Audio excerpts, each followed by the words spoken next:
Hello friends, स्वागत है हमारे यूट्यूब चैनल पे। आज इस वीडियो में एंशिएंट हिस्ट्री, प्राचीन भारत को हम लोग एक ही वीडियो में कंप्लीट करने वाले हैं, वो भी ऑब्जेक्टिव फॉर्म में, वस्तुनिष्ठ प्रश्न रहने वाला है। मैं आप लोगों को सबसे पहला टॉपिक बताती हूँ। भारतीय इतिहास, ऐतिहासिक स्रोत, प्रागैतिहासिक काल, सिंधु सभ्यता, वैदिक काल, बौद्ध एवं जैन धर्म, भागवत, वैष्णव एवं शैव धर्म, महाजनपद काल, मौर्य काल, मौर्योत्तर काल, गुप्त काल, गुप्तोत्तर काल, दक्षिण भारत, भारतीय दर्शन और विविध को इसमें हम लोग कंप्लीट करने वाले हैं। आई होप ये वीडियो आप लोग को पसंद आएगा। चलिए इसे स्टार्ट करते हैं। सबसे पहले इतिहास एक परिचय दिया गया है। जैसा कि आप लोगों को पता ही होगा, इतिहास को 3 भागों में बांटा गया है। एक है प्रागैतिहासिक काल, दूसरा आदि ऐतिहासिक काल और तीसरा है ऐतिहासिक काल। प्रागैतिहासिक काल में पुरापाषाण काल, मध्यपाषाण काल और नवपाषाण काल को पढ़ते हैं। पुरापाषाण काल अज्ञात काल से लेकर के 9000 ईसा पूर्व का काल पुरापाषाण काल कहलाता है। वही 9000 ईसा पूर्व से लेकर के 4000 ईसा पूर्व का काल मध्यपाषाण काल, 4000 ईसा पूर्व से 2500 ईसा पूर्व का काल नवपाषाण कहलाता है। वही आदि ऐतिहासिक काल में हम लोग सिंधु घाटी सभ्यता और वैदिक सभ्यता को पढ़ते हैं। प्रागैतिहासिक काल में न लिखा जा सका है, न पढ़ा जा सका है। आदि ऐतिहासिक काल में लिखा तो गया है, अभी तक पढ़ा नहीं जा सका है। वही ऐतिहासिक काल में दोनों हुआ है, लिखा भी गया है और पढ़ा भी गया है। तो आदि ऐतिहासिक काल में सिंधु घाटी सभ्यता और वैदिक सभ्यता को रखा गया है। सिंधु घाटी सभ्यता, हालांकि वैदिक सभ्यता को पढ़ा गया भी है। सिंधु घाटी सभ्यता का जो काल है यह 2500 ईसा पूर्व से लेकर के 1500 ईसा पूर्व का काल, कहीं कहीं 1750 भी दिया रहता है। और वैदिक सभ्यता 1500 ईसा पूर्व से लेकर के 600 ईसा पूर्व का काल वैदिक सभ्यता कहलाता है। वैदिक सभ्यता को भी 2 भागों में बांटा गया है। एक है ऋग वैदिक काल और दूसरा है उत्तर वैदिक काल। ऋग वैदिक काल 1500 ईसा पूर्व से लेकर के 1000 ईसा पूर्व का काल ऋग वैदिक काल कहलाता है। यहाँ से भी क्वेश्चन कभी कभी एग्जाम में पूछा जाता है।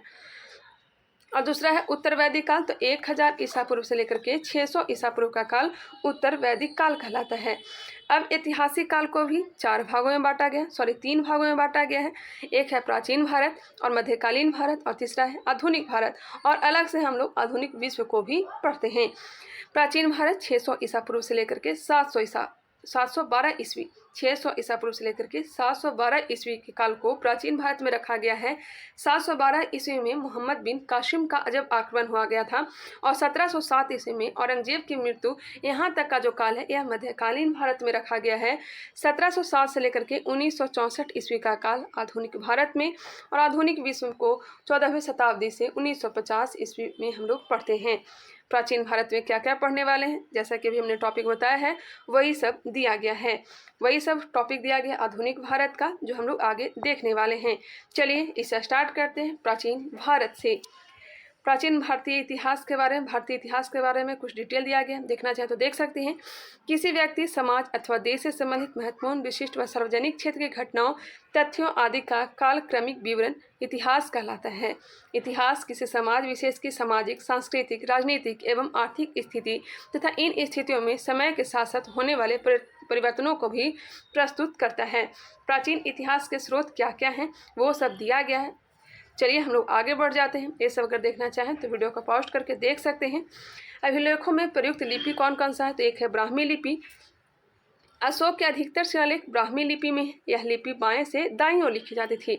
ब्राह्मी लिपि जो है यह बाएं से दाएं ओर लिखी जाती थी और सर्वाधिक जो अभिलेख है यह ब्राह्मी लिपि में ही मिला है। खास करके भारत का जो अभिलेख है यह ब्राह्मी लिपि में ही मिला है। दूसरा है खरोष्ठी लिपि। अशोक के कुछ शिलालेख खरोष्ठी लिपि में मिले हैं, जो दाएं से बाएं ओर लिखे जाते थे, और यह खास करके पाकिस्तान में मिला है। यूनानी एवं अरमाइक लिपि पाकिस्तान और अफगानिस्तान में अशोक के शिलालेखों में इन लिपियों का प्रयोग हुआ है। चलिए अब स्टार्ट करते हैं फर्स्ट नंबर से, ऐतिहासिक स्रोत से। फर्स्ट नंबर क्वेश्चन है, निम्नलिखित में से किन स्रोतों से भारतीय इतिहास के विषय में जानकारी प्राप्त होती है। किस स्रोतों से भारतीय इतिहास के विषय में जानकारी प्राप्त होती है बताइएगा। साहित्यिक एवं पुरातात्विक साक्ष्यों से, ऐतिहासिक एवं समसामयिक ग्रंथों से, विदेशी यात्रियों के विवरण से, उपयुक्त सभी से। इसका right answer option number D हो जाएगा, उपयुक्त सभी से। नेक्स्ट क्वेश्चन है, अष्टांग हृदय संहिता निम्नलिखित में से किससे संबंधित है। अष्टांग हृदय संहिता निम्नलिखित में से किससे संबंधित ग्रंथ है। यह है आयुर्वेद से। थोड़ा सा मिसप्रिंट लग रहा होगा लेकिन आगे सही है। प्राचीन भारत पर पहला विदेशी आक्रमण किसके द्वारा किया गया। प्राचीन भारत पर पहला विदेशी आक्रमण किसके द्वारा किया गया था। ईरानियों के द्वारा। प्राचीन ऐतिहासिक ग्रंथों को सुमेलित कीजिए। महाभाष्य, महाभाष्य किसकी रचना है? तो यह हो जाएगा पतंजलि का, पतंजलि का। मालविका अग्निमित्र किसका है? मेघदूत, यह सब कालिदास का है। मृच्छकटिकम किसका है? मृच्छकटिकम क्षुद्रक का। और नीति शास्त्र किसका है? तो कामंदक का। ऑप्शन क्या हो जाएगा? ऑप्शन नंबर सी हो जाएगा, ऑप्शन नंबर सी। नेक्स्ट है, निम्नलिखित युगों में से कौन एक सही सुमेलित नहीं है? कौन सा सुमेलित नहीं है? ईश्वर बर्मन जौनपुर प्रस्तर अभिलेख, सर बर्मन गया ताम्रपत्र, ऑप्शन नंबर बी जो है यह गलत है। जीवित गुप्ता का देववर्णनाक अभिलेख, ईशान वर्मन का हरहा पाषाण अभिलेख। नेक्स्ट है, मौर्यकालीन इतिहास के विषय में सर्वाधिक जानकारी निम्न में से किस स्रोत द्वारा मिलती है? मौर्यकालीन इतिहास के विषय में सर्वाधिक जानकारी किससे मिलती है? तो अभिलेखों के द्वारा मिलती है। क्वेश्चन नंबर 7, पश्चिमी भारत में खरोष्ठी लिपि का प्रचार किनके संपर्क के पश्चात प्रारंभ हुआ था? पश्चिमी भारत में खरोष्ठी लिपि का प्रचार किनके संपर्क के पश्चात हुआ था? तो हो जाएगा ईरानियों के संपर्क के बाद, ईरानियों के संपर्क के बाद। चलिए आगे बढ़ते हैं। नेक्स्ट है, चीनी यात्रियों के विवरण के अनुसार सुमेलित कीजिए। चीनी यात्रियों के विवरण के अनुसार सुमेलित कीजिए। फाह्यान, फाह्यान चंद्रगुप्त द्वितीय के समय की राजनीतिक स्थिति के बारे में जिक्र किया था। हेनस्वांग हर्ष के समय की राजनीतिक स्थिति का चर्चा किया है। इत सिंह भारत की वेशभूषा खान पान। चाओ जू कुआ ने चोलकालीन इतिहास के बारे में विवरण दिया है। ऑप्शन हो जाएगा ऑप्शन नंबर सी, 1, 2, 3, 4। ऋग्वैदिक पनी किस वर्ग के नागरिक थे? ऋग्वैदिक पनी जो थे किस वर्ग के नागरिक थे? तो हो जाएगा व्यापारी वर्ग के। निम्नलिखित में से किसने पाटलिपुत्र को पोलीब्रोथा कहा था? पाटलिपुत्र को पोलीब्रोथा किसने कहा था? तो यह मेगास्थनीज ने। आदि काव्य की संज्ञा किसे दी जाती है? आदि काव्य की संज्ञा किसे दी जाती है? तो रामायण को, रामायण को। सत्यमेव जयते शब्द किस उपनिषद से लिया गया है? सत्यमेव जयते मुंडकु उपनिषद से। आगे दिया गया है, निम्नलिखित ऐतिहासिक जीवनियों को सुमेलित कीजिए। बुद्ध चरित, बुद्ध चरित किसकी पुस्तक है? बताइएगा। बुद्ध चरित अश्वघोष की। हर्षचरित बाणभट्ट। विक्रमांक देव चरित, विक्रमांक देव चरित किसका हो जाएगा? यह हो जाएगा बिल्हन की। और नव शाह सांक चरित, नव शाह सांक चरित या पदम गुप्त का। इसका राइट आंसर 3, 1, 2, 4 ऑप्शन हो जाएगा बी, 3, 1, 2, 4। निम्नलिखित में से किस पुस्तक के माध्यम से प्राचीन समय में लाल सागर, फारस की खाड़ी तथा हिंद महासागर में होने वाले रोमन व्यापार का वृत्तांत प्रस्तुत किया गया है? किसमें मिला है? तो पेरिप्लस ऑफ द एरेथियन सी में। और इसकी चर्चा इसके जो लेखक हैं अभी तक अज्ञात है, अभी तक पता नहीं चल पाया कि इनके लेखक हैं कौन। भारत में सबसे प्राचीन अभिलेख किस शासक के प्राप्त हुए हैं? सबसे प्राचीन अभिलेख अशोक के। प्राचीन कालीन किन ग्रंथों में 16 महाजनपदों का उल्लेख है? तो बौद्ध साहित्य अंगुत्तर निकाय और जैन साहित्य भगवती सूत्र में। ऑप्शन नंबर डी हो जाएगा, ए और बी दोनों। सर्वप्रथम 1837 ईस्वी में अशोक के अभिलेखों को किसके द्वारा पढ़ा गया? 1837 ईस्वी में किसके द्वारा? जेम्स प्रिंसेप के द्वारा। प्राचीनतम व्याकरण अष्टाध्यायी के रचनाकार कौन है? अष्टाध्यायी की रचना जो है यह कौन है? तो हो जाएगा पाणिनि। सप्तसहस्त्री संहिता उपनाम निम्नलिखित में से किस ग्रंथ का है? सप्तसहस्त्री संहिता उपनाम किस ग्रंथ का नाम है? तो हो जाएगा महाभारत का। Option number A. Question number 20 है, अधोलिखित अभिलेखों को उनके शासकों द्वारा सुमेलित कीजिए। हाथी गुफा अभिलेख किसका है? तो राजा खारवेल का है, राजा खारवेल का है। जूनागढ़ अभिलेख रुद्रदामन का है। प्रयाग स्तंभ अभिलेख समुद्रगुप्त का है, जिसका निर्माण किसने करवाया था?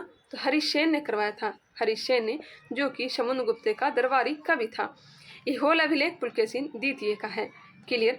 आगे बढ़ते हैं। सुलभ सूत्र किस विषय से संबंधित है? सुलभ सूत्र संबंधित है किससे? ज्यामिति से। सीयू की नामक यात्रा विवरण निम्नलिखित में से किससे संबंधित है? सीयू की रचना हेनस्वांग ने किया था। यूनानी लेखकों को उनके रचनाओं के साथ सुमेलित कीजिए। यूनानी लेखकों को उनकी रचनाओं के साथ सुमेलित कीजिए। मेगास्थनी, मेगास्थनीज की पुस्तक का नाम क्या है? तो हो जाएगा इंडिका। मेगास्थनीज की पुस्तक का नाम इंडिका है। टॉलमी की पुस्तक का नाम क्या है? तो ज्योग्राफी। टॉलमी की पुस्तक ज्योग्राफी। अज्ञात लेखक है पेरिप्लस ऑफ द एरेथियन सी के और प्लिनी नेचुरल हिस्ट्री का। नेचुरल हिस्ट्री का किसकी है? तो प्लिनी की है। नेक्स्ट क्वेश्चन है, भारत का सर्व प्राचीन धर्म ग्रंथ है। भारत का सर्व प्राचीन धर्म ग्रंथ कौन सा है? तो यह हो जाएगा कौन सा? वेद। वेद कितने हैं? तो यह हैं 4। कौन कौन? ऋग्वेद, सामवेद, यजुर्वेद और अथर्ववेद। भारतीय संगीत का जनक है। भारतीय संगीत का जनक सामवेद को कहते हैं। चलिए आगे बढ़ते हैं। नेक्स्ट है क्वेश्चन नंबर 26, प्राचीन ऐतिहासिक ग्रंथों को सुमेलित कीजिए। अर्थशास्त्र रचना किसने किया है? तो चाणक्य ने, विष्णुगुप्त ने या फिर कहें कौटिल्य ने। मुद्रा राक्षस किसकी पुस्तक है? बताइएगा, मुद्रा राक्षस किसकी पुस्तक है? मुद्रा राक्षस जो हो जाएगा विशाख दत्त की, और इसमें हम लोग मौर्य काल के बारे में जानकारी प्राप्त करते हैं। कथा सरित सागर, कथा सरित सागर के लेखक कौन है? तो इसके लेखक सोमदेव हैं। बृहत कथा मंजरी क्षेमेंद्र। एक बार फिर से, अर्थशास्त्र चाणक्य, मुद्रा राक्षस विशाख दत्त, कथा सरित सागर सोमदेव, बृहत कथा मंजरी क्षेमेंद्र। राजाभिषेक के नियम दिए गए हैं।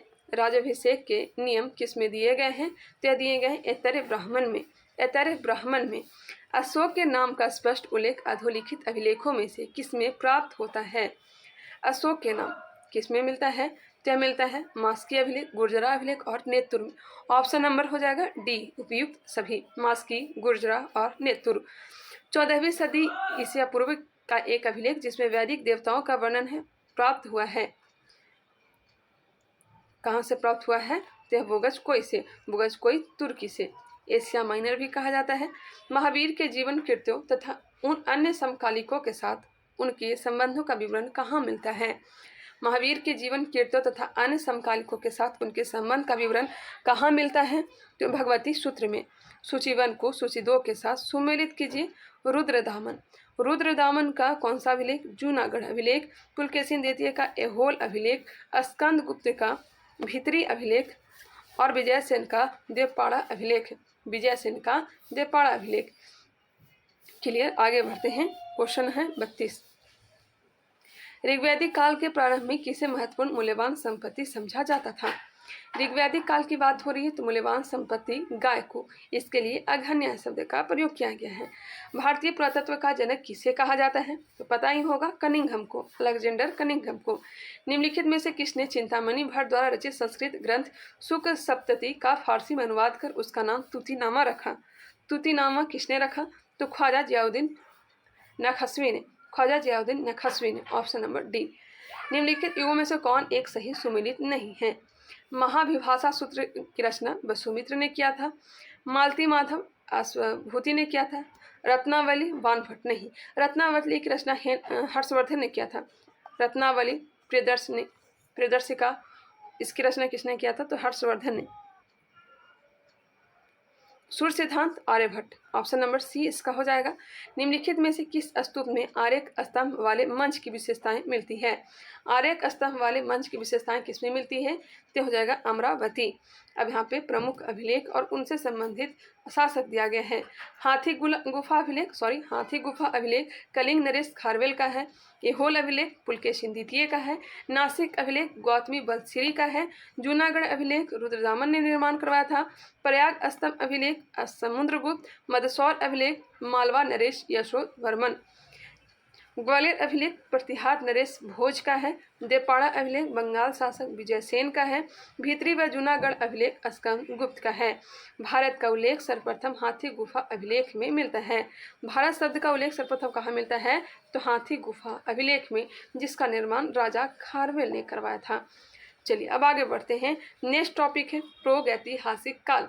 प्रागैतिहासिक काल, pre historical period. First number है, सर्वप्रथम मानव सदृश प्राणी जो वाक्य मानव से प्रजातीय रूप से भिन्न था उसे समानता जाना जाता है।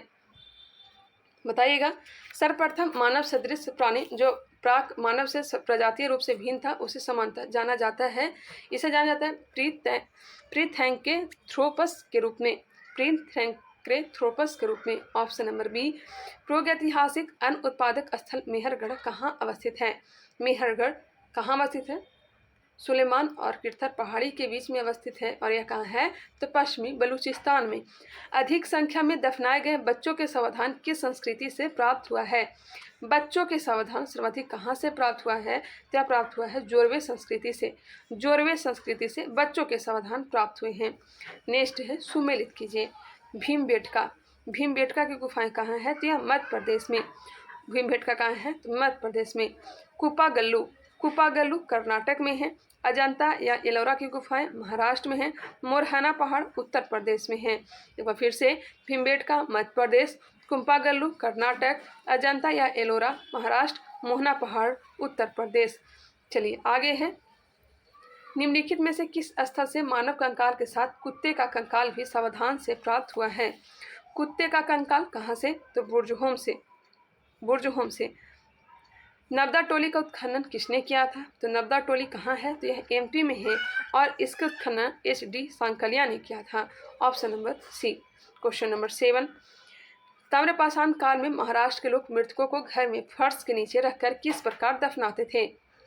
उत्तर से दक्षिण की ओर। उत्तर से दक्षिण की ओर। किस स्थान पर प्रथम भारतीय प्रापाषाण कालीन कलाकृति की खोज हुई थी? किस स्थान पर प्रथम भारतीय प्रापाषाण कालीन कलाकृति की खोज हुई थी? ते हुई थी पलवरम। ऑप्शन नंबर सी। किसे चालकोलिथिक युग भी कहा जाता है? चालकोलिथिक युग किसे कहा जाता है? तो यह कहा जाता है ताम्रपाषाण युग को। गैरिक मृदभांड पात्र OCP का नामकरण हुआ था। गैरिक मृदभांड पात्र का नामकरण कहाँ हुआ था? तो यह हुआ है हस्तिनापुर में। उस स्थल का नाम बताइए जो वर्तमान में बलूचिस्तान में स्थित है। बलूचिस्तान में स्थित है मेहरगढ़। मेहरगढ़। बुर्जहोम कश्मीर में स्थित है। कोल्डिहवा कहाँ स्थित बताइएगा? लोथल जो है, लोथल यह स्थित है। लोथल हो जाएगा गुजरात में।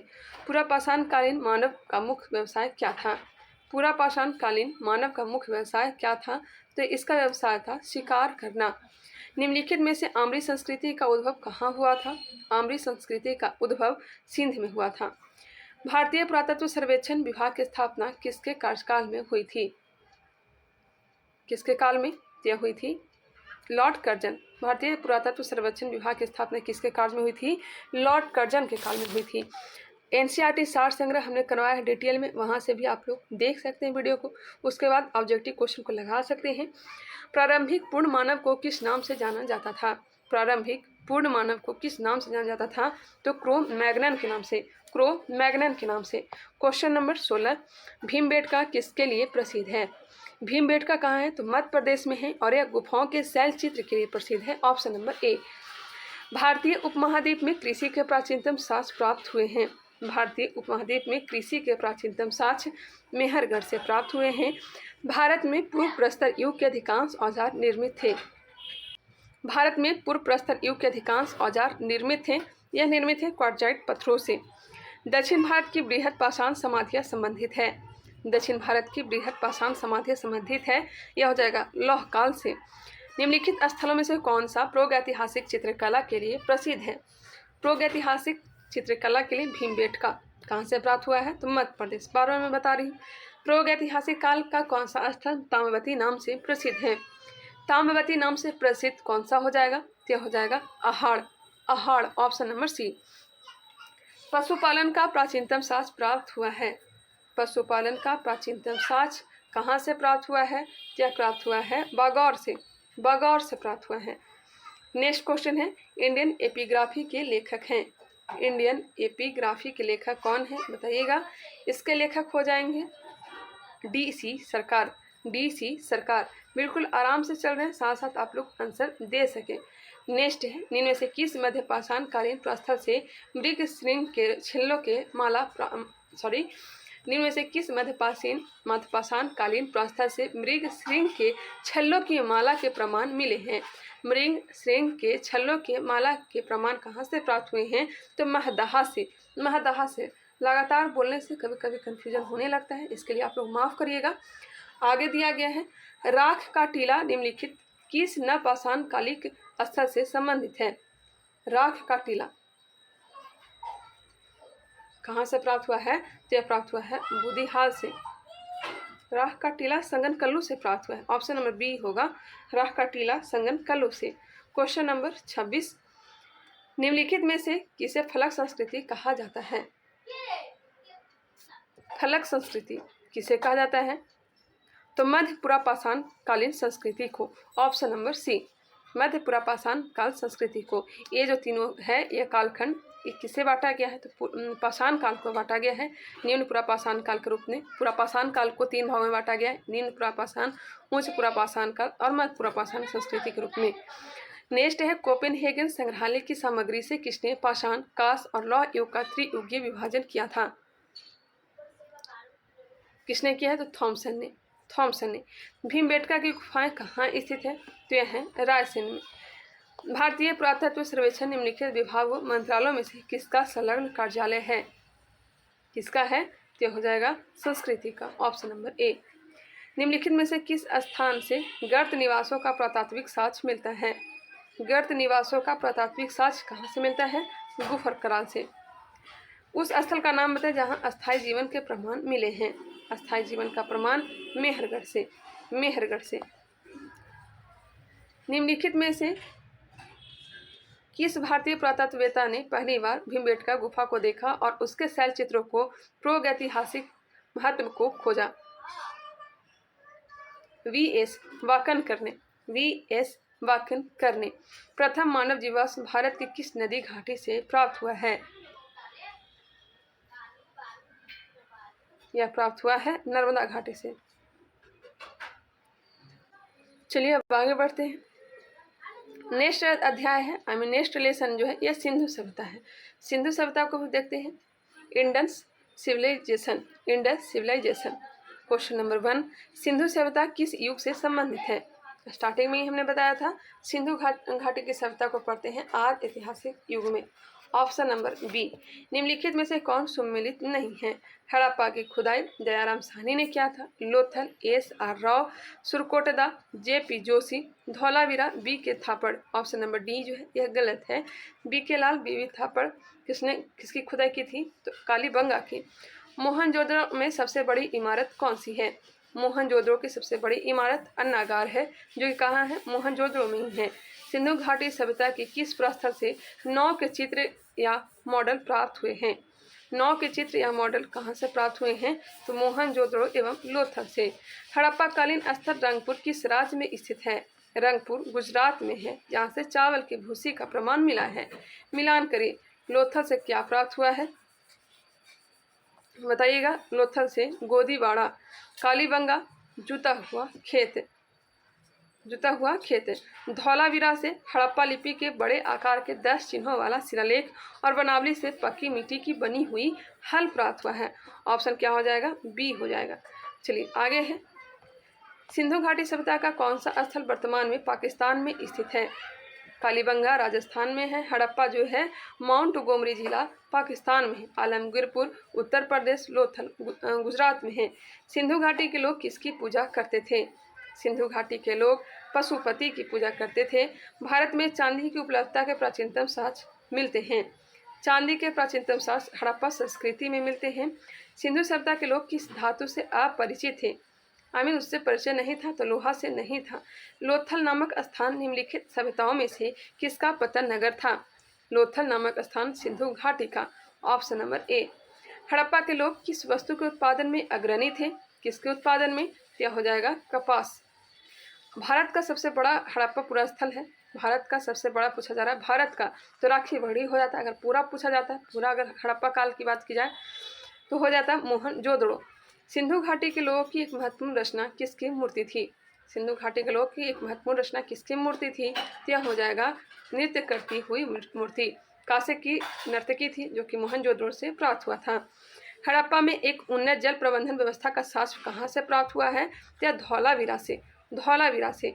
नेक्स्ट है मोहनजोदड़ो का स्थानीय नाम क्या था? मोहनजोदड़ो का स्थानीय नाम क्या था? जिसका नाम था मृतकों का टीला। सैंधव सभ्यता का महान स्नानागार कहाँ से प्राप्त हुआ है? सैंधव स्थल का महान स्नानागार मोहनजोदड़ो से। नेक्स्ट है मिलान करिए। हड़प्पा जो है रावी नदी के किनारे स्थित है। हस्तिनापुर,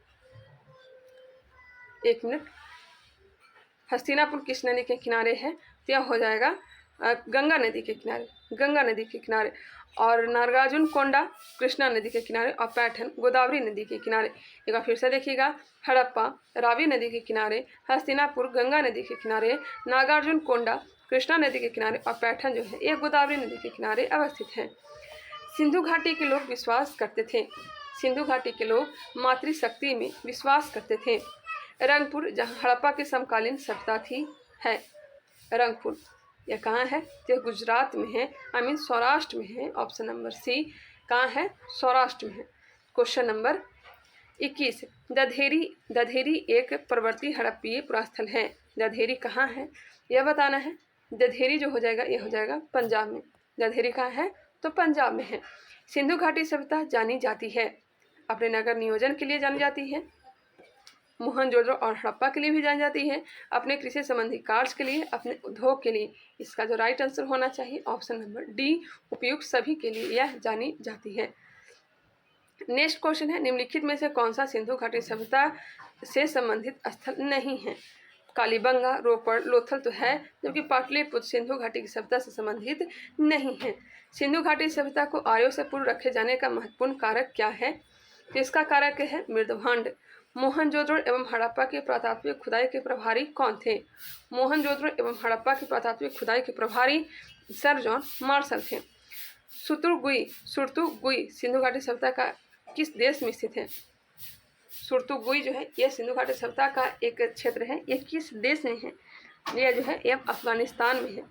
नेक्स्ट है मिलान करिए, मांडा कहाँ है? चिनाब नदी के किनारे, जम्मू कश्मीर। दैमाबाद परवरा नदी के किनारे सबसे दक्षिणतम छोर है, और यह हो जाएगा दैमाबाद गोदावरी नदी या फिर परवरा नदी के किनारे महाराष्ट्र में। कालीबंगा घग्गर नदी के किनारे राजस्थान में, और राखीगढ़ी हरियाणा में। नेक्स्ट है हड़प्पन संस्कृति के संदर्भ में शैलकृत स्थापत्य के प्रमाण कहाँ से मिले हैं? शैलकृत स्थापत्य के प्रमाण कहाँ से प्राप्त हुए हैं? धौलावीरा से। भारतीय उपमहाद्वीप में सबसे पहले खोजा गया नगर निम्नलिखित में से कौन सा है? सबसे पहले खोजा गया था हड़प्पा, इस कारण से इसे हड़प्पा सभ्यता कहा गया है। नेक्स्ट है हड़प्पन स्थल सनौली के उत्खनन से प्राप्त हुआ है। हड़प्पन स्थल सनौली के उत्खनन से प्राप्त हुआ है। सनौली के उत्खनन से क्या प्राप्त हुआ है बताइएगा? तो यह प्राप्त हुआ है हड़प्पन स्थल सनौली के उत्खनन से प्राप्त हुआ है। यह प्राप्त हुआ है आपका मानव समाधान, मानव समाधान। ऑप्शन नंबर हो जाएगा ए। नेक्स्ट है सिंधु घाटी सभ्यता की खोज करने में जिन दो भारतीयों का नाम जुड़ा है वे हैं। सिंधु घाटी सभ्यता की खोज करने में जिन दो भारतीयों का नाम जुड़ा हुआ है वह कौन है? तो राखलदास बनर्जी और Dayaram Sahni. Option number A हो जाएगा। बच्चों के लिए कपास की खेती का आरंभ वस्त्रों के लिए माफ करिएगा, वस्त्रों के लिए कपास की खेती का आरंभ सर्वप्रथम किया गया भारत में। Option number D. भारत का सबसे बड़ा हड़प्पन पुरास्थल कौन सा है? भारत का सबसे बड़ा हड़प्पन पुरास्थल धौलावीरा। निम्नलिखित स्थानों पर, यहाँ पे क्वेश्चन भारत का सबसे बड़ा हड़प्पन स्थल तो राखीगढ़ी होना चाहिए था, लेकिन यहाँ पे धौलावीरा दिया गया। ऑप्शन के अनुसार ए हो जाएगा। नेक्स्ट क्वेश्चन है निम्नलिखित स्थानों पर किस एक स्थान पर सिंधु घाटी सभ्यता से संबंध विख्यात वृषभ मुद्रा प्राप्त हुई थी? वृषभ मुद्रा प्राप्त कहाँ से हुई थी? मोहनजोदड़ो से। निम्नलिखित में से किस पशु का अंकन हड़प्पा संस्कृति के मोहरों पर नहीं मिलता है? नहीं मिलता है बैल, हाथी, भेड़, ये सब का तो मिलता है, जबकि घोड़ा का नहीं मिलता है, शेर का नहीं मिलता है, गाय का नहीं मिलता है। मेन पट्टिका पर उत्कीर्ण सिंह युग देवता की कृति प्राप्त हुई है। मेन पट्टिका पर उत्कीर्ण सिंह युग देवता की कृति प्राप्त हुई है, यह प्राप्त हुई है कालीबंगा से। Option number B. Question number 37, लेखन कला की उचित प्रणाली विकसित करने वाली सर्वप्रथम प्राचीन सभ्यता कौन सी थी? क्या हो जाएगा? सुमेरिया। स्वतंत्र उत्तर भारत में सबसे अधिक संख्या में हड़प्पा युगीन स्थलों की खुदाई किस प्रांत में हुई है? सर्वाधिक जो हुई है यह हुई है गुजरात प्रांत में। सैंधव सभ्यता में चावल और युगल समाधि कहाँ से प्राप्त हुए हैं? चावल और युगल समाधि जो प्राप्त हुई यह लोथल से। निम्नलिखित पशुओं में से किस एक का हड़प्पा संस्कृति में पाई मोहरों और टेराकोटा कलाकृतियों में निरूपण नहीं हुआ था? किसका नहीं हुआ है? तो गाय का। कौन सा हड़प्पी नगर 3 भागों में विभक्त था? 3 भागों में विभक्त धौलावीरा। मोहनजोदड़ो से प्राप्त योगी की प्रतिमा के निकट कौन कौन से जानवर का चित्रांकन है? तो यहाँ जो चित्रांकन है गैंडा, भैंसा, हाथी, व्याघ्र और हिरण का। क्लियर? एक बार फिर से देखिएगा, गैंडा, भैंसा, हाथी, व्याघ्र और हिरण का। गाय का नहीं मिलता है, अश्व का नहीं मिलता है। चलिए, और ऊँट ये सब का भी नहीं मिलता है। अब दिया गया है काल निर्धारित तिथि। अगर इसे देखना चाहें तो देख सकते हैं।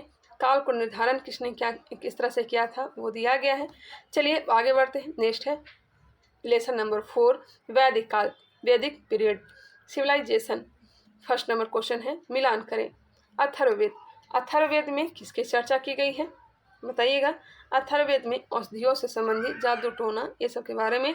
ऋग्वेद में क्या हो जाएगा, ईश्वर महिमा। यजुर्वेद में बलिदान विधि और सामवेद में संगीत। 3, 1, 2, 4 ऑप्शन हो जाएगा बी। आगे है पुराणों की संख्या है, पुराणों की संख्या कितनी है तो यह हो जाएगा 18। यज्ञ संबंधी विधि विधान का ज्ञान होता है, यज्ञ संबंधी का चर्चा यजुर्वेद में। आध्यात्मिक ज्ञान के विषय में नचिकेता और यम का संवाद किस उपनिषद में वर्णित है। यम और नचिकेता का संवाद किस उपनिषद में, कठोर उपनिषद में। पुरुष मेध का उल्लेख किस ग्रंथ में हुआ है, पुरुष मेध का उल्लेख किस ग्रंथ में हुआ है, यह हुआ है शतपथ ब्राह्मण में। वैदिक काल में किस पशु को अघन्या माना गया है, अघन्या गाय को। वैदिक काल में कर्मा थे, वैदिक काल में कर्म कौन थे, धातु कर्म करने वाले, धातु कर्म करने वाले। क्वेश्चन नंबर 8, किस वैदिक साहित्य में मोक्ष का उल्लेख मिलता है, किस वैदिक साहित्य में मोक्ष का उल्लेख मिलता है। मोक्ष का उल्लेख उपनिषद में। आरंभिक वैदिक काल में वर्ण व्यवस्था किस पर आधारित थी, तो प्रारंभिक में वर्ण व्यवस्था जो आधारित थी ये किस पर आधारित थी, तो व्यवसाय पर आधारित थी। उत्तर वैदिक काल आते आते जन्म के अनुसार हो गया था। वेद शब्द का अर्थ है, वेद का अर्थ होता है ज्ञान, क्या होता है, ज्ञान। वैदिक कर्मकांड में होता का अर्थ संबंधित है। होत्रा किसे कहते हैं, तो ऋग्वेद को पढ़ने वाले ऋषि को होत्रा कहा जाता था। Option number A. आर्य सभ्यता में मनुष्य के जीवन की आयु के आरोही क्रमानुसार निम्नलिखित चरणों में से कौन सा विकल्प सही है। देखिए ये जो होता था यह 25 वर्ष के अंतराल पर होता था। यह हो जाएगा सबसे पहले ब्रह्मचर्य आश्रम, 0 से 25 वर्ष का जो समय है, 0 से 25 वर्ष का जो आयु है यह ब्रह्मचर्य आश्रम का कहलाता था। वही से 25 से 50 जो हो जाएगा यह गृहस्थ आश्रम, 25 से 75 वानप्रस्थ आश्रम और 75 प्लस जो हो जाएगा यह सन्यासी आश्रम। के लिए ऑप्शन नंबर ए। वैदिक युग में राजा अपनी जनता से जो कर वसूल करते थे उसे क्या कहते थे, राजा अपनी जनता से जो कर वसूल करते थे उसे कहा जाता था बलि, क्या कहा जाता था, बलि कहा जाता था। वैदिक देवता इंद्र के विषय में निम्नलिखित कथनों पर विचार करिए। इंद्र के बारे में बताना है, यह झंझावत के देवता थे, बिल्कुल, और वर्षा के देवता थे, यह सही हो जाएगा 1 और 3, क्योंकि पापियों को दंड देते थे, नैतिक व्यवस्था के संरक्षक थे, ऐसा नहीं है। युद्धों का देवता भी कहा जाता था। ऑप्शन नंबर डी इसका राइट आंसर दिया गया है। निम्नलिखित में से किन 3 वेदों को संयुक्त रूप से वेदत्रय कहा गया है। मैं आप लोगों को बता दूं कि वेदत्रय में अथर्ववेद को शामिल नहीं किया गया है।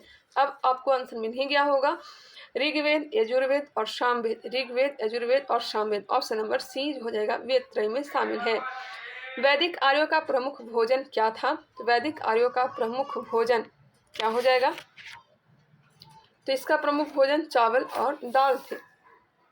वैदिक आर्यों का प्रमुख दूध और इसके उत्पाद थे, दूध और इसके उत्पाद थे। ऑप्शन नंबर बी हो जाएगा। सबसे प्राचीन वेद कौन सा है, सबसे प्राचीन वेद ऋग्वेद। क्लासिकीय संस्कृति में आर्य शब्द का अर्थ है, क्लासिकीय संस्कृति में आर्य शब्द का अर्थ एक उत्तम व्यक्ति। नेक्स्ट है मिलान करें। वैदिक नदियां और आधुनिक नाम दिया गया है।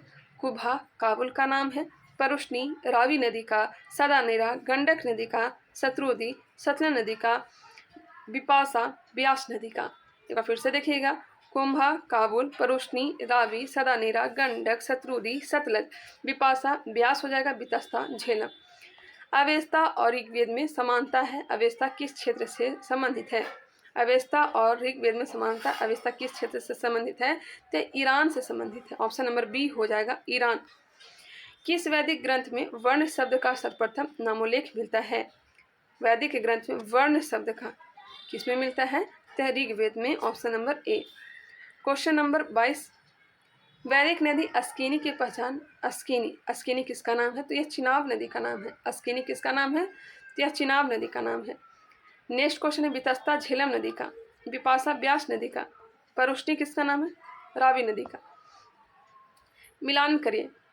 ब्राह्मण ग्रंथ दिया गया होगा ऋग्वेद का इतर ब्राह्मण और कौस्तुकी ब्राह्मण, ऋग्वेद का ब्राह्मण ग्रंथ हो जाएगा। सामवेद का पंचविश और षड्विश, अथर्ववेद का गोपथ, शतपथ ब्राह्मण और तैतरय ब्राह्मण, यजुर्वेद का। क्लियर। निम्नलिखित 4 वेदों में से किस एक में जादुई माया और वशीकरण का वर्णन मिलता है?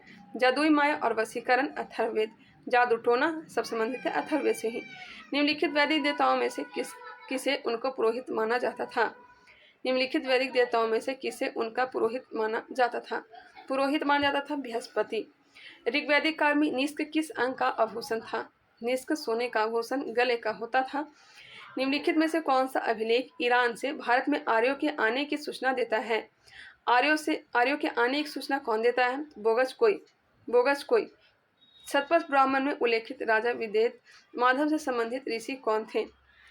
शतपथ ब्राह्मण में उल्लेखित राजा विदेह माधव से संबंधित ऋषि कौन थे? तो हो जाएगा ऋषि गौतम राहुगन, जिन्होंने आर्यकरण किया था। नेक्स्ट क्वेश्चन है, महाभारत मूलतः किस रूप में जानी जाती है? महाभारत मूलतः किस रूप में? तो जय संहिता। गोत्र शब्द का प्रयोग सर्वप्रथम हुआ था गोत्र ऋग्वेद में उल्लेखित प्रसिद्ध 10 राजाओं का युद्ध किस नदी के किनारे लड़ा गया था? तो यह लड़ा गया था परुष्णी नदी। निम्नलिखित में से किस नदी को ऋग्वेद में मातेत्मा, देवितमा एवं नदीतमा से संबोधित किया गया है? मातेत्मा, नदीतमा और देवितमा किससे संबोधित किया गया है? तो सरस्वती नदी को। किस वेद में सभा और समिति को प्रजापति की 2 पुत्रियां कहा गया है? तो यह कहा गया अथर्ववेद में। आयुर्वेद अर्थात जीवन का विज्ञान उल्लेख सर्वप्रथम मिलता है। आयुर्वेद अर्थात जीवन का विज्ञान उल्लेख सर्वप्रथम मिलता है किसमें मिलता है? क्या हो जाएगा? अथर्ववेद में।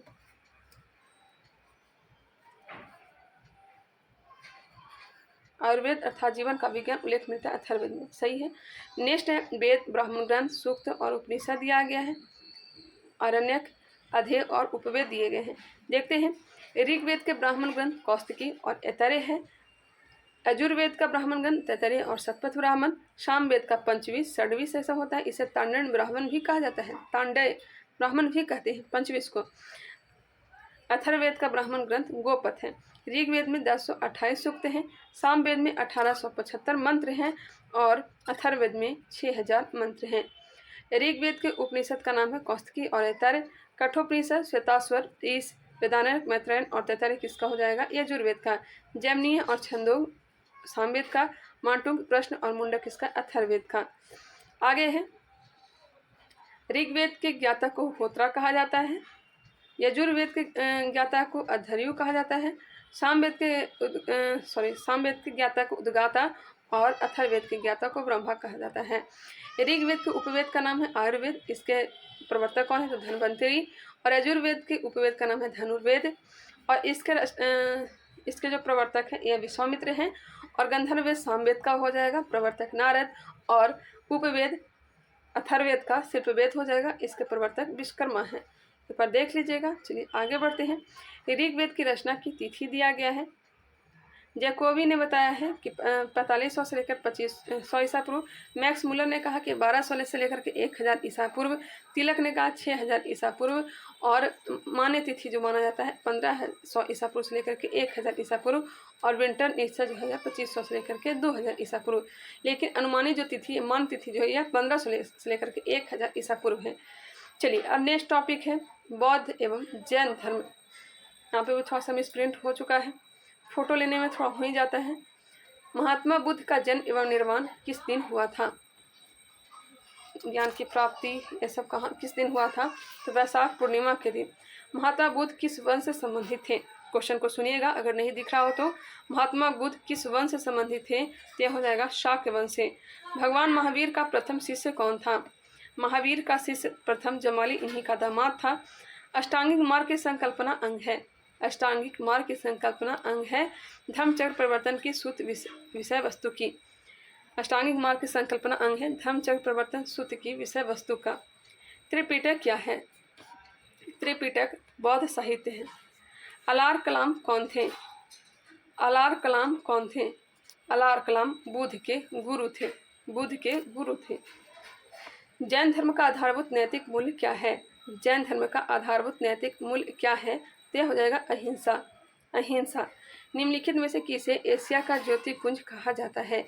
एशिया का ज्योतिपुंज महात्मा बुद्ध को। क्वेश्चन नंबर 9, बुद्ध की मृत्यु के पश्चात प्रथम बौद्ध संगीति की अध्यक्षता किसने की थी? किसने की थी? प्रथम बौद्ध संगीति की अध्यक्षता किसने की थी? तो यह की थी महाकश्यप ने, दूसरा सबकमीर ने, तीसरा मोगलीपुत्तिस ने और चौथा किसने की थी? बताइएगा। वसुमित्र ने। शून्यता के सिद्धांत का सर्वप्रथम प्रतिपादन करने वाले बौद्ध दार्शनिक का नाम है? शून्यता के सिद्धांत का प्रतिपादन करने वाले नागार्जुन। बौद्ध गौतम बुद्ध द्वारा अपने धर्म में दीक्षित किए जाने वाला अंतिम व्यक्ति निम्नलिखित में से कौन था? बुद्ध द्वारा अपने धर्म में दीक्षित किए जाने वाले अंतिम व्यक्ति कौन था? सुभद्र था। Option number D. निम्नलिखित में से कौन एक अशोक का अभिलेख इस परंपरा की पुष्टि करता है कि गौतम बुद्ध का जन्म लुम्बिनी में हुआ है? इसका राइट आंसर हो जाएगा ऑप्शन नंबर डी। रुमनदेही स्तंभ अभिलेख कहाँ बनाया गया है? तो लुम्बिनी में, और यह सबसे छोटा अभिलेख है। महावीर स्वामी का जन्म किस कुल में हुआ था? महावीर स्वामी का जन्म जो हुआ था यह किस कुल में हुआ था? यह हुआ था ज्ञात्रिक कुल में। बुद्ध का जन्म शाक्य कुल में। गौतम बुद्ध का महापरिनिर्वाण जिस राज्य में हुआ वह है? गौतम बुद्ध का महापरिनिर्वाण जिस राज्य में हुआ वह है मल्ल। ऑप्शन नंबर सी। सप्तपर्णी गुफा स्थित है। सप्तपर्णी गुफा राजगृह में। बौद्ध संघ में विष्णु के रूप में महिलाओं के प्रवेश की अनुमति बुद्ध द्वारा दी गई थी। कहाँ? तो वैशाली में। Option number B. बुद्ध के जीवन की 4 महत्वपूर्ण घटनाएं दिया गया। जन्म। गौतम बुद्ध का जन्म कहाँ हुआ था? बताइएगा। तो इनका जन्म हुआ था लुम्बिनी में। जन्म लुम्बिनी में। ज्ञान की प्राप्ति बोध गया में। प्रथम प्रवचन सारनाथ में और निधन कुशीनगर में। एक बार फिर से देखना चाहे तो देख सकते हैं। जन्म लुम्बिनी, ज्ञान की प्राप्ति बोध गया, प्रथम प्रवचन सारनाथ और निधन कुशीनगर। बुद्ध ने सर्वाधिक उपदेश दिए थे। बुद्ध ने सर्वाधिक उपदेश कहाँ दिए थे? तो यह दिए थे श्रावस्ती में। निम्नलिखित 4 स्थानों में हुई बौद्ध संगतियों का सही कालक्रम नीचे दिए गए कूट के अनुसार ज्ञात करें। मैं यहीं आप लोगों को बताती हूँ। पहला राजगिर में हुआ था, दूसरा वैशाली में हुआ था, तीसरा पाटलिपुत्र में हुआ था और चौथा कुंडलवन कश्मीर में हुआ था। पहला किसके समय में हुआ था? अजातशत्रु के समय में, दूसरा कालाशोक के समय, तीसरा अशोक के समय और चौथा कनिष्क के समय। नेक्स्ट है स्यादवाद सिद्धांत किससे संबंधित है? स्यादवाद सिद्धांत किससे संबंधित है? तो यह हो जाएगा जैन धर्म से। बुद्ध की खड़ी प्रतिमा निम्न में से किस काल में बनाई गई थी? तो यह हो जाएगा किस काल में? तो कुषाण काल में। गंधार कला आपने सुना होगा। नेक्स्ट है क्वेश्चन नंबर 22। बौद्ध तथा जैन धर्म दोनों ही विश्वास करते हैं कि बौद्ध धर्म तथा जैन धर्म दोनों ही विश्वास करते हैं कि कर्म तथा पुनर्जन्म के सिद्धांत सही है। कर्म तथा पुनर्जन्म के सिद्धांत सही है। तीर्थंकर शब्द संबंधित है। तीर्थंकर शब्द जो है यह हो जाएगा किससे? तो जैन धर्म से। टोटल 24 तीर्थंकर हुए और 24वें और अंतिम तीर्थंकर महावीर हुए। श्रवण बेलगोला में गोमतेश्वर की विशाल प्रतिमा किसने स्थापित की थी? श्रवण बेलगोला में गोमतेश्वर की मूर्ति जो है चामुंड राय ने। सर एडविन अर्नोल्ड की पुस्तक the light of the Asia आधारित है।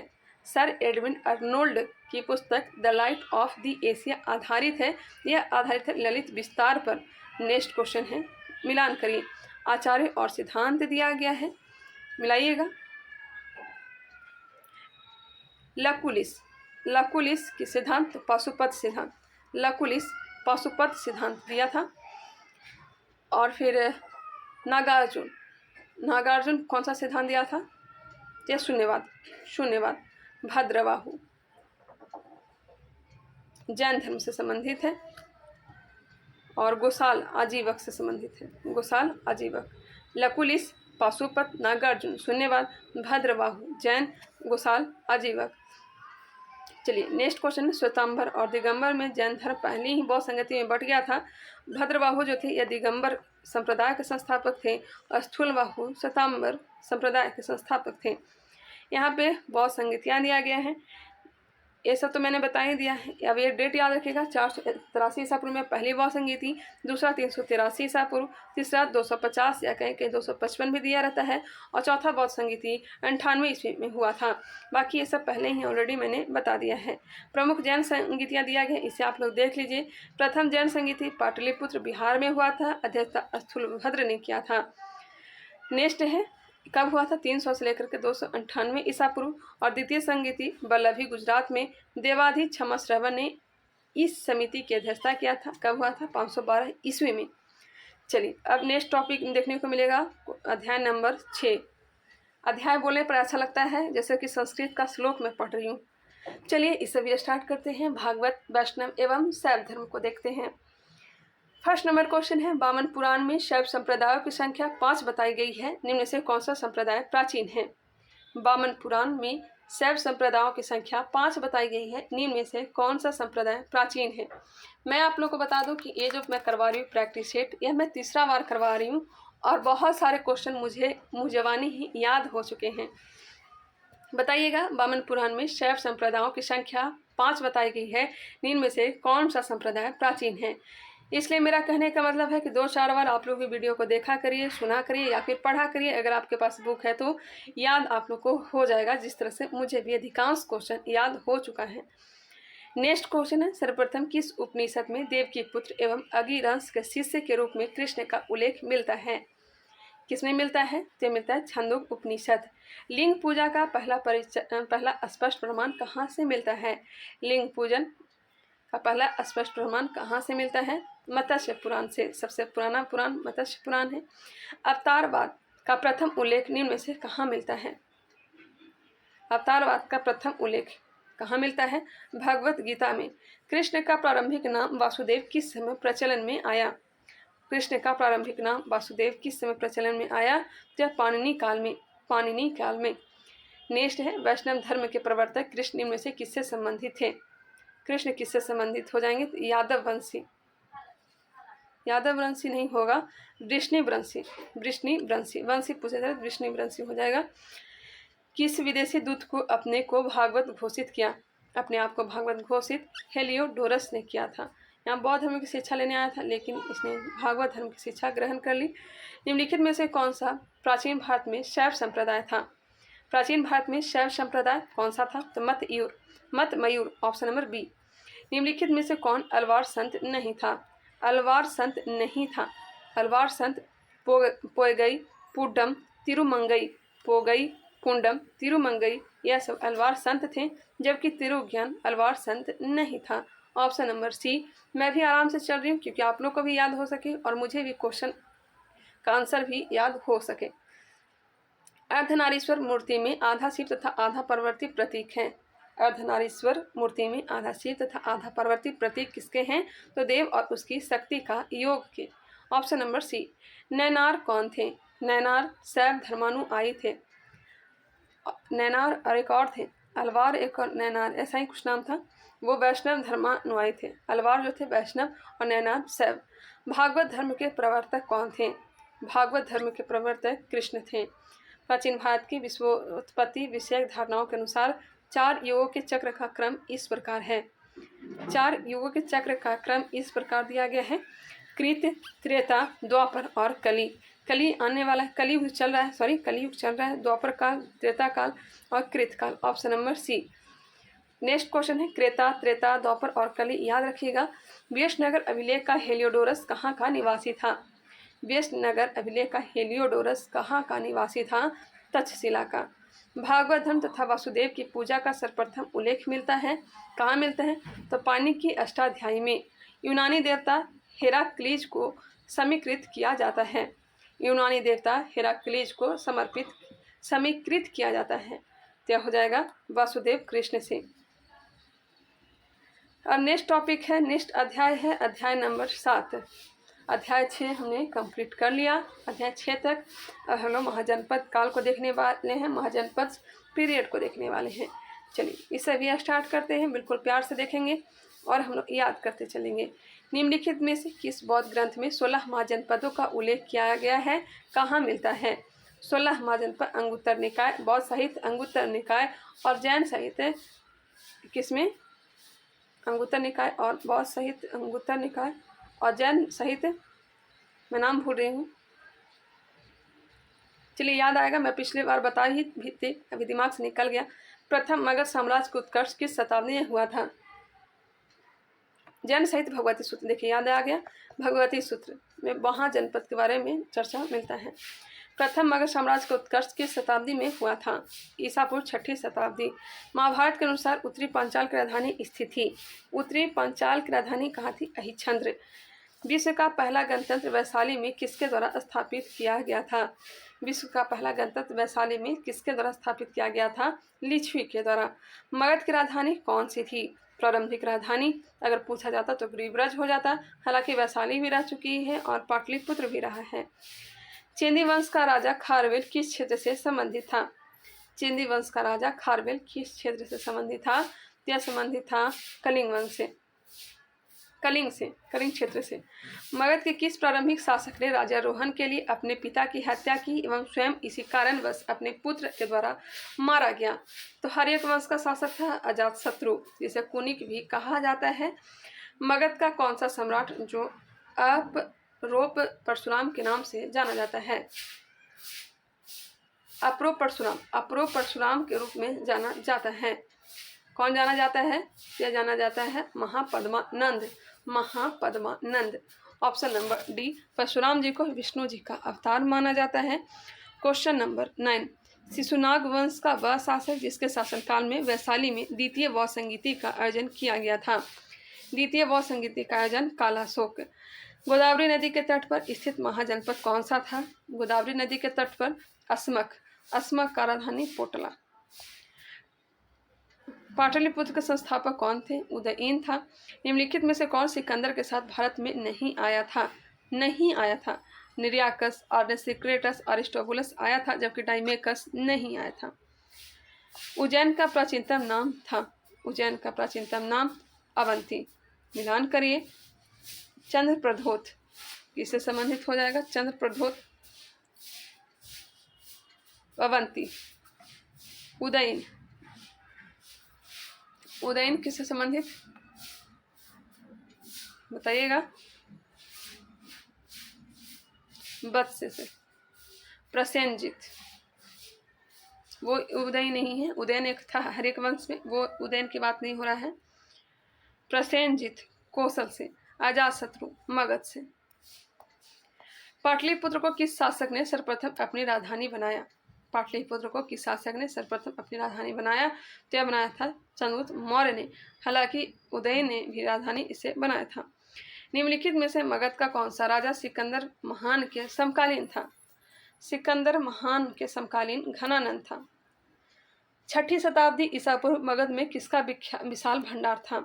6ठी शताब्दी ईसा पूर्व मगध में किसका विशाल भंडार था? बताइएगा किसका विशाल भंडार था? तो हो जाएगा लोहा का। अतिरंजित खेड़ी से पहली बार लोहे की खोज हुई थी। उत्तर प्रदेश का यह स्थल है। निम्नलिखित नामों से प्राचीन भारत के चित्र संकीय त्रय की पहचान कीजिए। चरक, सुसूत्र और बांगभट्ट। चिकित्सकीय त्रय की पहचान, चिकित्सा से संबंधित चरक, सुसूत्र और बांगभट्ट। 6वीं शताब्दी ईसा पूर्व में सुक्तिमती राजधानी थी, सुक्तिमती चेंदी की। मगध के उत्थान के लिए कौन सा प्रथम शासक उत्तरदायी था? मगध के उत्थान के लिए प्रथम शासक उत्तरदायी कौन सा था? यह हो जाएगा बिंबिसार, जिन्होंने हर्यक वंश की स्थापना की थी। निम्नलिखित में से कौन एक मगध साम्राज्य की राजधानी नहीं रही? मगध साम्राज्य की राजधानी नहीं रही, कौन सी नहीं रही? ग्रीवज, राजगीर, पाटलिपुत्र, जबकि कौशाम्बी नहीं रही। Option number D. Next question है, निम्नलिखित मगध के राजवंशों का काल क्रमानुसार लिखिए। इसका ट्रिक है हर्षिन, मशूक, शाह, हर्यक वंश, शिशुनाग वंश, नंद वंश, मौर्य वंश, शुंग वंश, कण्व वंश और सातवाहन वंश। मिला लीजिएगा। इसका जो राइट आंसर दिया गया ऑप्शन नंबर ए दिया गया है। महाभास लिखा गया। महाभास की रचना किसने की? पतंजलि ने। पुष्यमित्र शुंग के दरबार में यह रहता था। अजातशत्रु के वंश का क्या नाम था? अजातशत्रु, हर्यक वंश। मालवा क्षेत्र में मगध की सत्ता का विस्तार निम्न में से किसके शासनकाल में हुआ था? मालवा क्षेत्र में मगध की सत्ता का विस्तार किसके शासनकाल में हुआ था? यह हुआ था किसके शासनकाल में? शिशुनाग। नंद वंश के पश्चात मगध पर किस राजवंश ने शासन किया? नंद वंश का मौर्य वंश, मौर्य वंश का सुंग वंश, सुंग वंश का कर्ण वंश, कर्ण वंश का सातवाहन वंश। राजा नंद का उल्लेख करने वाला अभिलेखीय प्रमाण है। राजा नंद का उल्लेख करने वाला अभिलेखीय प्रमाण कौन सा हो जाएगा? खारवेल का हाथी गुफा अभिलेख है। गौतम बुद्ध के समय प्रसिद्ध वैद्य जीवक किसके दरबार में संबंधित था? जीवक किसके दरबार में रहता था? तो यह हो जाएगा बिंबिसार। चंपा किस महाजनपद की राजधानी थी? चंपा अंग की। Option number D. मिलान करें। 30वां प्रश्न मिलान करना है। कुरु, कुरु का हो जाएगा इंद्रप्रस्थ, कुरु का इंद्रप्रस्थ। पांचाल का अहिछंद्र, कौशल का श्रावस्ती, कौशल का श्रावस्ती, वत्स के कौसंबी। ऑप्शन नंबर डी होगा। नेक्स्ट क्वेश्चन है, सॉरी नेक्स्ट लेसन स्टार्ट हो रहा है मौर्यकाल। मौर्यकाल को भी देखते हैं। प्रथम भारतीय समाज किसने स्थापित किया था? प्रथम भारतीय साम्राज्य किसने स्थापित किया था? किसने? चंद्रगुप्त मौर्य ने। सेंड्रोकोटस, एक मिनट, हाँ, प्रथम भारतीय साम्राज्य किसने स्थापित किया था? चंद्रगुप्त मौर्य ने। सेंड्रोकोटस के चंद्रगुप्त मौर्य के रूप में पहचान किसने की थी? विलियम जोन्स ने। बिंदुसार ने अशोक को किस विद्रोह को समाप्त करने के लिए भेजा था? तक्षशिला। चंद्रगुप्त मौर्य के पश्चात सिंहासन पर कौन बैठा? तो इसका बेटा बिंदुसार, बिंदुसार के बाद इसका बेटा अशोक। निम्नलिखित में से किस स्तूप में आरेख स्तंभ वाले मंच की विशेषताएं मिलती है? आरेख स्तंभ वाले मंच की विशेषताएं कहाँ से मिलती है? यह हो जाएगा अमरावती। चंद्रगुप्त मौर्य के दरबार में भेजा गया यूनानी राजदूत कौन था? कौन था? मेगास्थनीस। सेल्यूकस निकेटर का राजदूत था। सारनाथ स्तंभ का निर्माण किसने करवाया था? सारनाथ स्तंभ का निर्माण अशोक ने। किस अभिलेख में अशोक का नाम उल्लेखित है? मास्के का लघु शिलालेख। मौर्य मंत्रिपरिषद में कौन राजस्व एकत्रीकरण में से संबंधित था? समाहर्ता। ऑप्शन नंबर ए समाहर्ता। भाग एवं बलि थे। भाग एवं बलि राजस्व का स्रोत था। अशोक के जो प्रमुख शिलालेख संगम राज के विषय में हमें बताते हैं उनमें सम्मिलित है। संगम राज के बारे में कौन बताता है? तो दूसरा और 13वां शिलालेख। कौटिल्य का अर्थशास्त्र किससे संबंधित है? राजनीतिक विज्ञान से, राजनीतिक जीवन से। वह संत जिसने अशोक को बौद्ध धर्म के प्रति आकर्षित किया। Upagupta. Option number B Upagupta. शासक और सूची दिया गया, उपनाम दिए गए। चंद्रगुप्त। चंद्रगुप्त को क्या कहा जाता था? सेंड्रोकोटस। प्रियदर्शी अशोक को कहा जाता था। अमित्र घात बिंदुसार को। चनक विष्णुगुप्त को। प्राचीन भारत में कौन सी एक लिपि दाईं ओर से बाईं ओर लिखी जाती थी?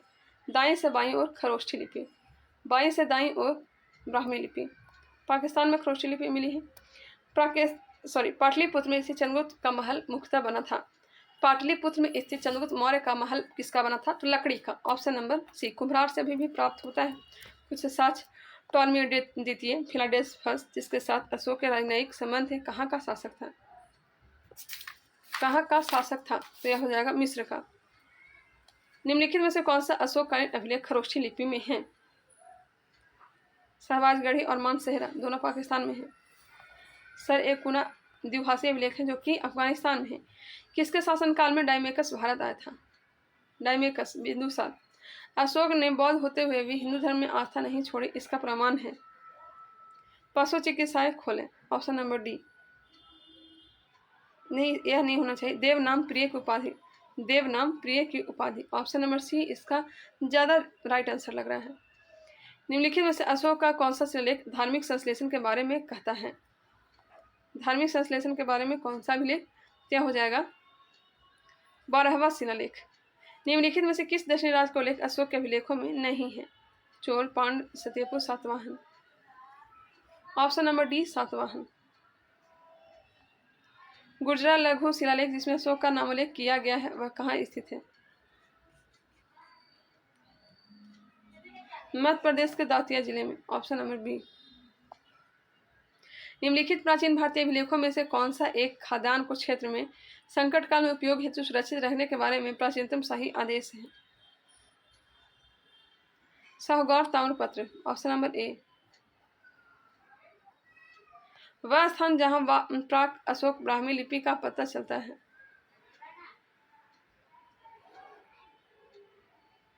Anuradhapura, option number B Anuradhapura. Brahmi लिपि का प्रथम उद्वाचन किस पर उत्कीर्ण अक्षरों से किया गया? पत्थर की पट्टियों पर। इनमें से किसने सेंड्रोकोटस और सिकंदर महान की भेंट का उल्लेख किया है? जस्टिन ने, ऑप्शन नंबर बी। अशोक के निम्नलिखित शिलालेखों में से किसमें दक्षिण दक्षिण भारतीय राज्यों का उल्लेख हुआ है?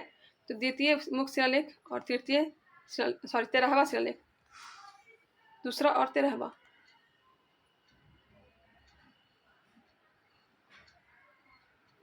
जल की आवश्यकता को ध्यान में रखते हुए जिस प्रथम शासक ने गिरनार क्षेत्र में एक झील का निर्माण करवाया था? चंद्रगुप्त मौर्य ने निर्माण करवाया था। नेक्स्ट है, सुमेलित कीजिए। धर्मस्थली किसे कहेंगे? तो दीवानी फौजदार को धर्मस्थली। कंटक शोधन फौजदारी न्यायालय। प्रतिष्ठा फौजदारी न्यायाधीश। व्यवहारिक निवारी न्यायाधीश। किस प्राचीन नगर के अवशेष को कुम्भरार स्थल से प्राप्त हुए हैं? किस प्राचीन नगर के अवशेष कुम्भरार स्थल से प्राप्त हुए हैं? Pataliputra, option number B Pataliputra. Next question है क्वेश्चन नंबर 32। सूची 1 को सूची 2 के साथ मिलान करिए। एग्रोनोमोई जो होता था यह जिले का अधिकारी होता था। एग्रोनोमोई जिले का अधिकारी। शुल्काध्यक्ष व्यवसाय एवं व्यापार अधिकारी। सीताध्यक्ष कृषि भूमि का अध्यक्ष और अकराध्यक्ष खानों का अध्यक्ष होता था। ऑप्शन नंबर सी इसका राइट आंसर है। चाणक्य बचपन में किस नाम से जाने जाते थे? चाणक्य बचपन में किस नाम से? तो यह विष्णुगुप्त के नाम से जाने जाते थे। मौर्य काल में सीता से क्या तात्पर्य है? सीता से क्या तात्पर्य है? तो राजकीय भूमि से प्राप्त आय, ऑप्शन नंबर डी। बराबरी पहाड़ियों की गुफाओं के विषय में निम्न में से कौन एक सही नहीं है? बराबरी पहाड़ी की गुफाओं के विषय में निम्न में से कौन एक सही नहीं है? ये अभिलेख ईसा पूर्व 6ठी शताब्दी के हैं, यह सही नहीं है। जबकि बराबर पहाड़ी पर कुल 4 गुफाएं हैं। 3 गुफाओं की दीवार पर अशोक के अभिलेख उत्कीर्ण हैं। ये अभिलेख इन गुफाओं को आजीविकों को समर्पित होने का उल्लेख करते हैं। चलिए आगे बढ़ते हैं। नेक्स्ट क्वेश्चन है, निम्नलिखित में से मौर्य योगिन अधिकारी मौपतौल का अध्यक्ष था। मौपतौल का अध्यक्ष क्या कहलाता था? पौतवा अध्यक्ष, ऑप्शन नंबर ए पौतवा अध्यक्ष कहलाता था। निम्नलिखित में से किस स्रोत में उल्लेखित है कि प्राचीन भारत में दास्ता नहीं थी? दास प्रथा नहीं थी। तो मेगास्थनीज के इंडिका में यह लिखा गया है।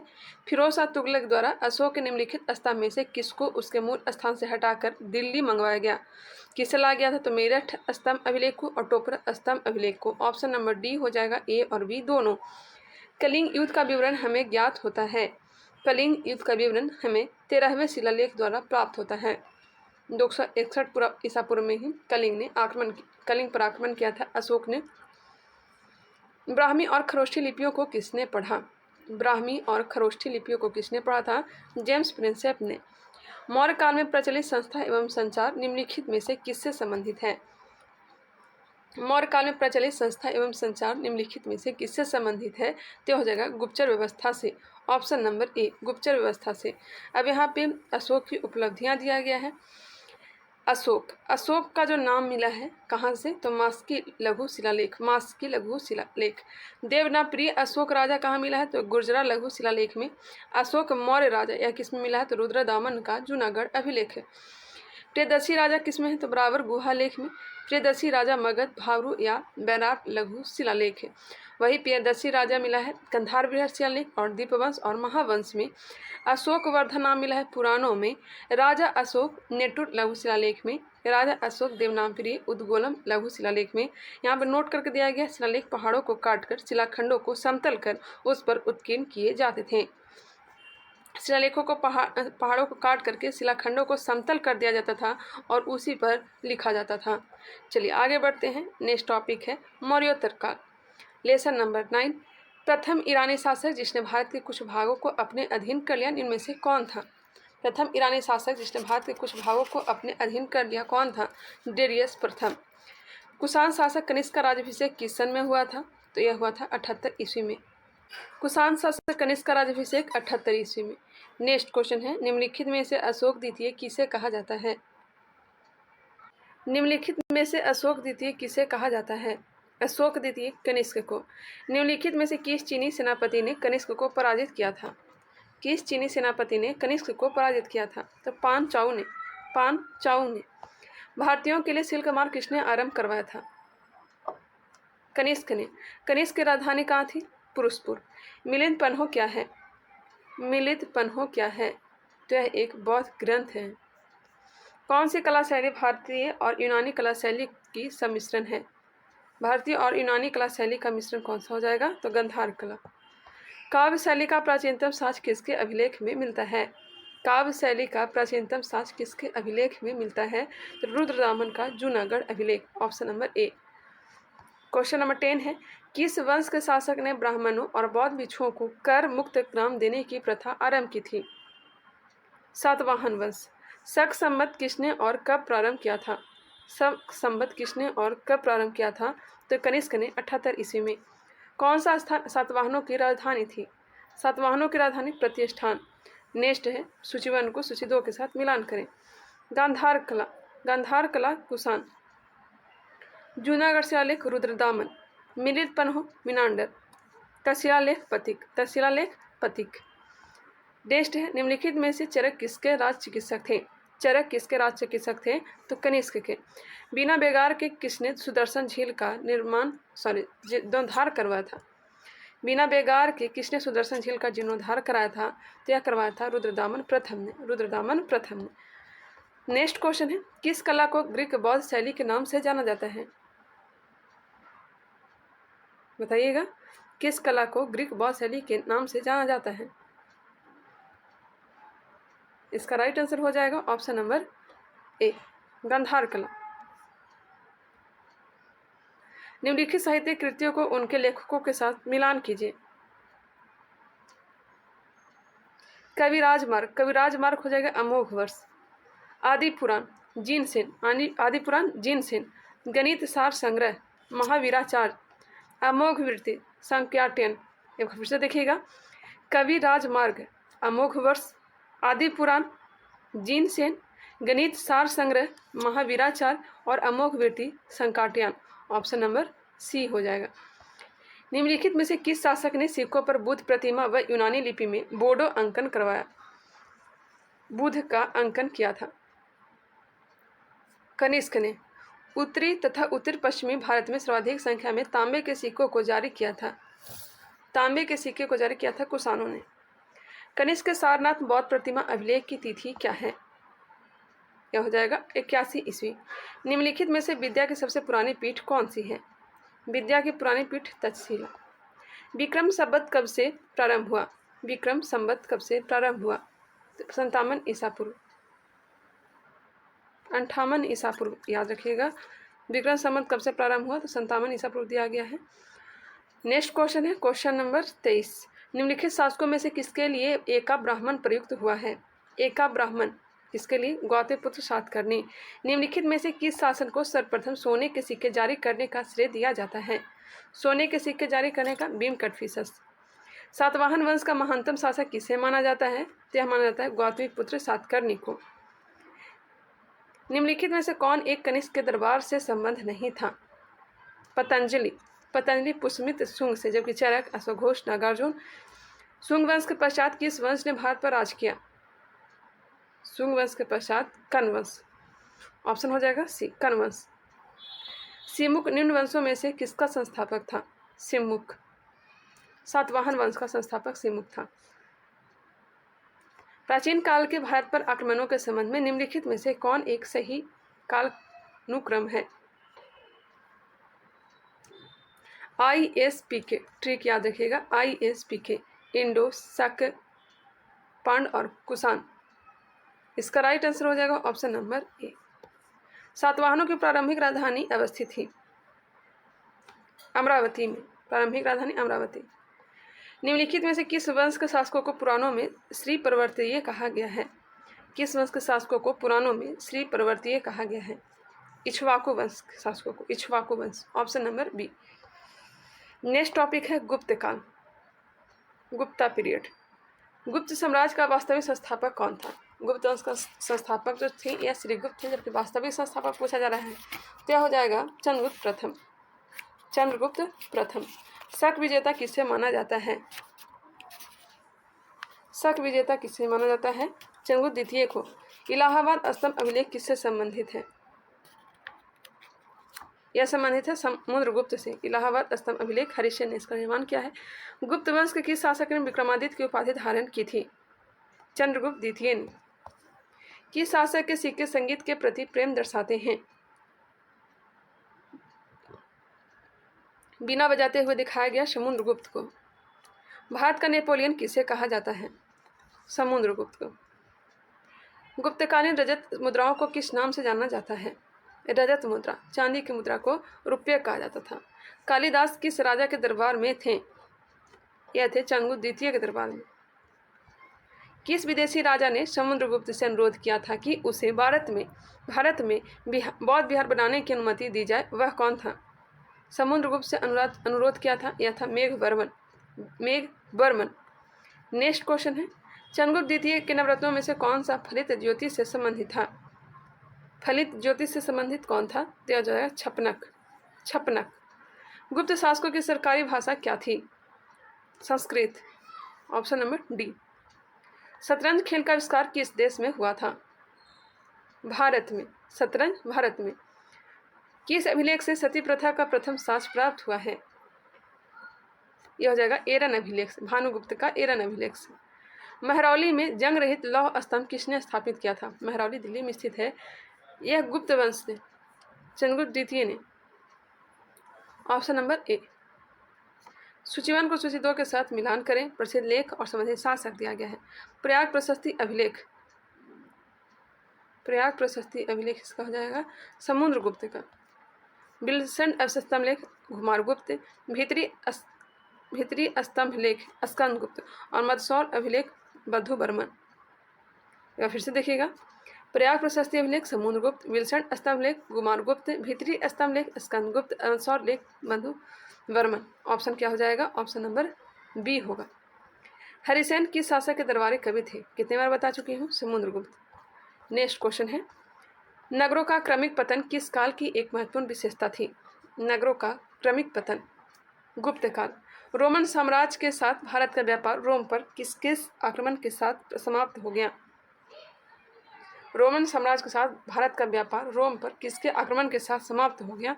हुनों का आक्रमण। किस गुप्त राजा को लिच्छवी दौहित्र कहा जाता है? तो समुद्रगुप्त को कहा जाता है। फाहियान किसके शासनकाल में भारत आया था? बताइएगा। फाहियान क्या आया था? चंद्रगुप्त द्वितीय के दरबार में। नेक्स्ट क्वेश्चन है, पंचतंत्र की कथाओं का संकलन किसने किया था? पंचतंत्र। किसने? विष्णु शर्मा। प्राचीन भारत के विख्यात चिकित्सक धन्वंतरी ने अपना परामर्श किसके दरबार में दिया था? धन्वंतरी किसके दरबार में रहता था? तो हो जाएगा चंद्रगुप्त द्वितीय के दरबार। किसके शासनकाल के दौरान अजंता की गुफा निर्मित की गई थी? तो गुप्त काल के दौरान अजंता की गुफा निर्मित की गई थी। निम्नलिखित शासकों में से किस एक ने 4 अश्वमेध यज्ञों का संपादन किया था? 4 यज्ञ करवाया था प्रवरसेन प्रथम ने। किस गुप्त राजा का एक अन्य नाम देवगुप्त था? देवगुप्त किसका नाम था? तो हो जाएगा चंद्रगुप्त द्वितीय का। क्वेश्चन नंबर 26, प्रथम गुप्त शासक जिसने परम भागवत की उपाधि धारण की वह कौन था? परम भागवत की उपाधि चंद्रगुप्त द्वितीय ने। गुप्त काल को प्राचीन भारत का क्लासिकल युग क्यों कहा जाता है? क्लासिकल युग कहा जाता है कला एवं साहित्य के क्षेत्र के अपने चरमोत्कर्ष पर पहुंचने के कारण हुनों ने भारत पर आक्रमण किया था। स्कंदगुप्त के शासनकाल में रजत सिक्के जारी करने वाला प्रथम गुप्त शासक कौन था? रजत सिक्के जारी करने वाला पहला गुप्त शासक चंद्रगुप्त द्वितीय था। गुप्त साम्राज्य के पतन के विभिन्न कारण थे। निम्नलिखित कथनों में से कौन सा कारण सही नहीं है? हुन का आक्रमण हुआ था, बिल्कुल। प्रशासन का सामंतीय ढांचा, उत्तरवर्ती गुप्तों का बौद्ध धर्म स्वीकार करना और अरब आक्रमण। इसका राइट आंसर हो जाएगा ऑप्शन नंबर डी, अरब आक्रमण। यह नहीं है पतन का कारण में। गुप्त काल में रेशम बुनकरों की श्रेणी ने 437-38 ईस्वी में एक भव्य सूर्य मंदिर का निर्माण करवाया था। इसका उल्लेख किस अभिलेख में मिलता है? यह मिलता है मदसौर अभिलेख, स्कंदगुप्त का मदसौर अभिलेख। स्कंदगुप्त को किस स्तंभ लेख में सक्रोपम कहा गया है? स्कंदगुप्त को किस स्तंभ लेख में सक्रोपम कहा गया है? तो यह कहा गया कहोम स्तंभ लेख में, कहोम स्तंभ लेख में। नेक्स्ट क्वेश्चन है, दीवानी एवं फौजदारी से संबंधित ग्रंथ की रचना सर्वप्रथम किस काल में हुई थी? यह हुई थी गुप्त काल में। प्राचीन कालीन भारत में हुई वैज्ञानिक प्रगति के संदर्भ में निम्नलिखित में से कौन से कथन सही है? कौन से कथन सही दिया गया है? देखते हैं। प्रथम सदी ईस्वी में विभिन्न प्रकार के विशिष्ट शल्य औजार का उपयोग आम था। बिल्कुल। तीसरी सदी ईस्वी के आरंभ में मानव शरीर के आंतरिक अंगों का प्रत्यारोपण शुरू हो चुका था। नहीं, ऐसा उस समय नहीं हुआ था। 5वीं सदी ईस्वी में कोण के ज्या का सिद्धांत ज्ञात था। बिल्कुल। 7वीं सदी ईस्वी में चक्रीय चतुर्भुज का सिद्धांत ज्ञात था। ऑप्शन हो जाएगा 1, 3 और 4, ऑप्शन नंबर सी। नेक्स्ट है, मिलान करने के लिए दिया गया है प्रशासकीय विभाजन और प्रशासक। इसे भी देखते हैं। भुक्ति या प्रांत, भुक्ति या प्रांत के प्रशासक को उपरिक कहा जाता था। उपरिक। विषय या फिर जिला को विषयपति कहते थे। विषय के प्रशासक को विषयपति। नगर के पुरपाल कहा जाता था, पुरपाल। और ग्राम के प्रधान को ग्रामिक कहा जाता था। एक बार फिर से सुनिएगा। भुक्ति का उपरिक हो जाएगा, विषय का विषयपति, नगर का पुरपाल हो जाएगा, ग्राम का ग्रामिक। 1, 2, 3, 4। आगे बढ़ते हैं। नेक्स्ट है, निम्नलिखित में से कौन गुप्त काल में अपनी आयुर्विज्ञान विषयक रचना के लिए जाना जाता है? आयुर्विज्ञान विषयक रचना के लिए जाना जाता है, कौन जाना जाता है? तो यह हो जाएगा सुश्रुत। Option number D. निम्नलिखित में से वह व्यक्ति कौन था जो चिकित्सक नहीं था? चिकित्सक नहीं था। तो सुश्रुत, चरक, धन्वंतरी चिकित्सक था, जबकि चावार्क नहीं था। दिल्ली के मेहरौली के कुबत उल इस्लाम मस्जिद के प्रांगण में स्थित प्रसिद्ध लौह स्तंभ किसकी स्मृति में है? यह हो जाएगा चंद्रगुप्त द्वितीय का हो जाएगा। निम्नलिखित में से कौन गुप्तकालीन स्वर्ण मुद्रा है? गुप्तकालीन स्वर्ण मुद्रा यह हो जाएगा दिनार। ऑप्शन नंबर बी होगा। गुप्त काल में निर्मित भगवान बुद्ध की कांस्य प्रतिमा कहाँ से प्राप्त हुई है? कांस्य प्रतिमा सुल्तानगंज से। गुप्त काल में उत्तर भारतीय व्यापार निम्नलिखित में से किस एक पतन से संचालित होता था? ताम्रलिपि। सर्वप्रथम किस गुप्त सम्राट के समय के अभिलेख उत्तरी बंगाल से मिले थे? कुमारगुप्त प्रथम। अब यहाँ पे दिया गया है गुप्त शासकों की प्रमुख उपाधियाँ। श्रीगुप्त ने आदिराज और महाराज की उपाधि धारण की थी। आदिराज और महाराज की उपाधि श्रीगुप्त ने। घटकोत्कच ने सिर्फ महाराज की उपाधि धारण की थी। चंद्र प्रथम ने महाराजा धीराज की उपाधि धारण की थी। समुद्रगुप्त ने पराक्रमांक की उपाधि धारण की थी। वही चंद्रगुप्त द्वितीय ने विक्रमादित्य विक्रमांक की उपाधि धारण की थी। कुमारगुप्त ने महेंद्रादित्य, स्कंदगुप्त ने सक्रादित्य या फिर सक्रोपम या फिर क्रमादित्य की उपाधि धारण की थी। B.A. स्मिथ ने समुद्रगुप्त को भारत का नेपोलियन कहा है। चलिए अब आगे बढ़ते हैं। नेक्स्ट अध्याय है अध्याय नंबर 11, गुप्तोत्तर काल।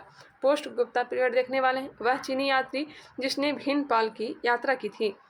वह चीनी यात्री जिसने भीनमाल की यात्रा की थी वह कौन था? तो हो जाएगा हेन स्वांग। मौखरी शासकों की राजधानी कहाँ थी? मौखरी शासकों की राजधानी कहाँ थी? तो इसकी राजधानी कन्नौज थी। नर्मदा नदी पर सम्राट हर्ष के दक्षिणवर्ती अभियान को किसने रोका था? तो चालुक्य वंश का शासक पुलकेशिन द्वितीय ने। ऑप्शन नंबर बी इसका राइट आंसर होगा। हर्ष के शासन काल की सूचनाएं किसकी पुस्तक में वर्णित है? हर्ष के शासनकाल की सूचनाएं किसकी पुस्तक में वर्णित है? तो वर्णित है कल्हन की पुस्तक में। Option number B. चीनी यात्री हेन स्वांग ने किस विश्वविद्यालय में अध्ययन किया था? चीनी यात्री हेन स्वांग ने किस विश्वविद्यालय में अध्ययन किया था? तो अध्ययन किया था नालंदा विश्वविद्यालय। Option number D. बोरोबुदुर का विश्व प्रसिद्ध बौद्ध स्तूप का निर्माण किन शासकों द्वारा करवाया गया था? बोरोबुदुर का विश्व प्रसिद्ध बौद्ध स्तूप का निर्माण किन शासकों द्वारा करवाया गया था? तो यह शैलेंद्र शासकों के द्वारा। Option number C. सम्राट हर्ष ने अपनी राजधानी थानेश्वर कहाँ स्थानांतरित की थी? सम्राट हर्ष ने अपनी राजधानी थानेश्वर से कहाँ स्थानांतरित की थी? तो यह कन्नौज। सम्राट हर्षवर्धन ने 2 महान धार्मिक सम्मेलन का आयोजन किया था। कहाँ किया था? तो यह हो जाएगा कन्नौज तथा प्रयाग में। कन्नौज तथा प्रयाग में। कवि वर्णभट्ट निवासी था।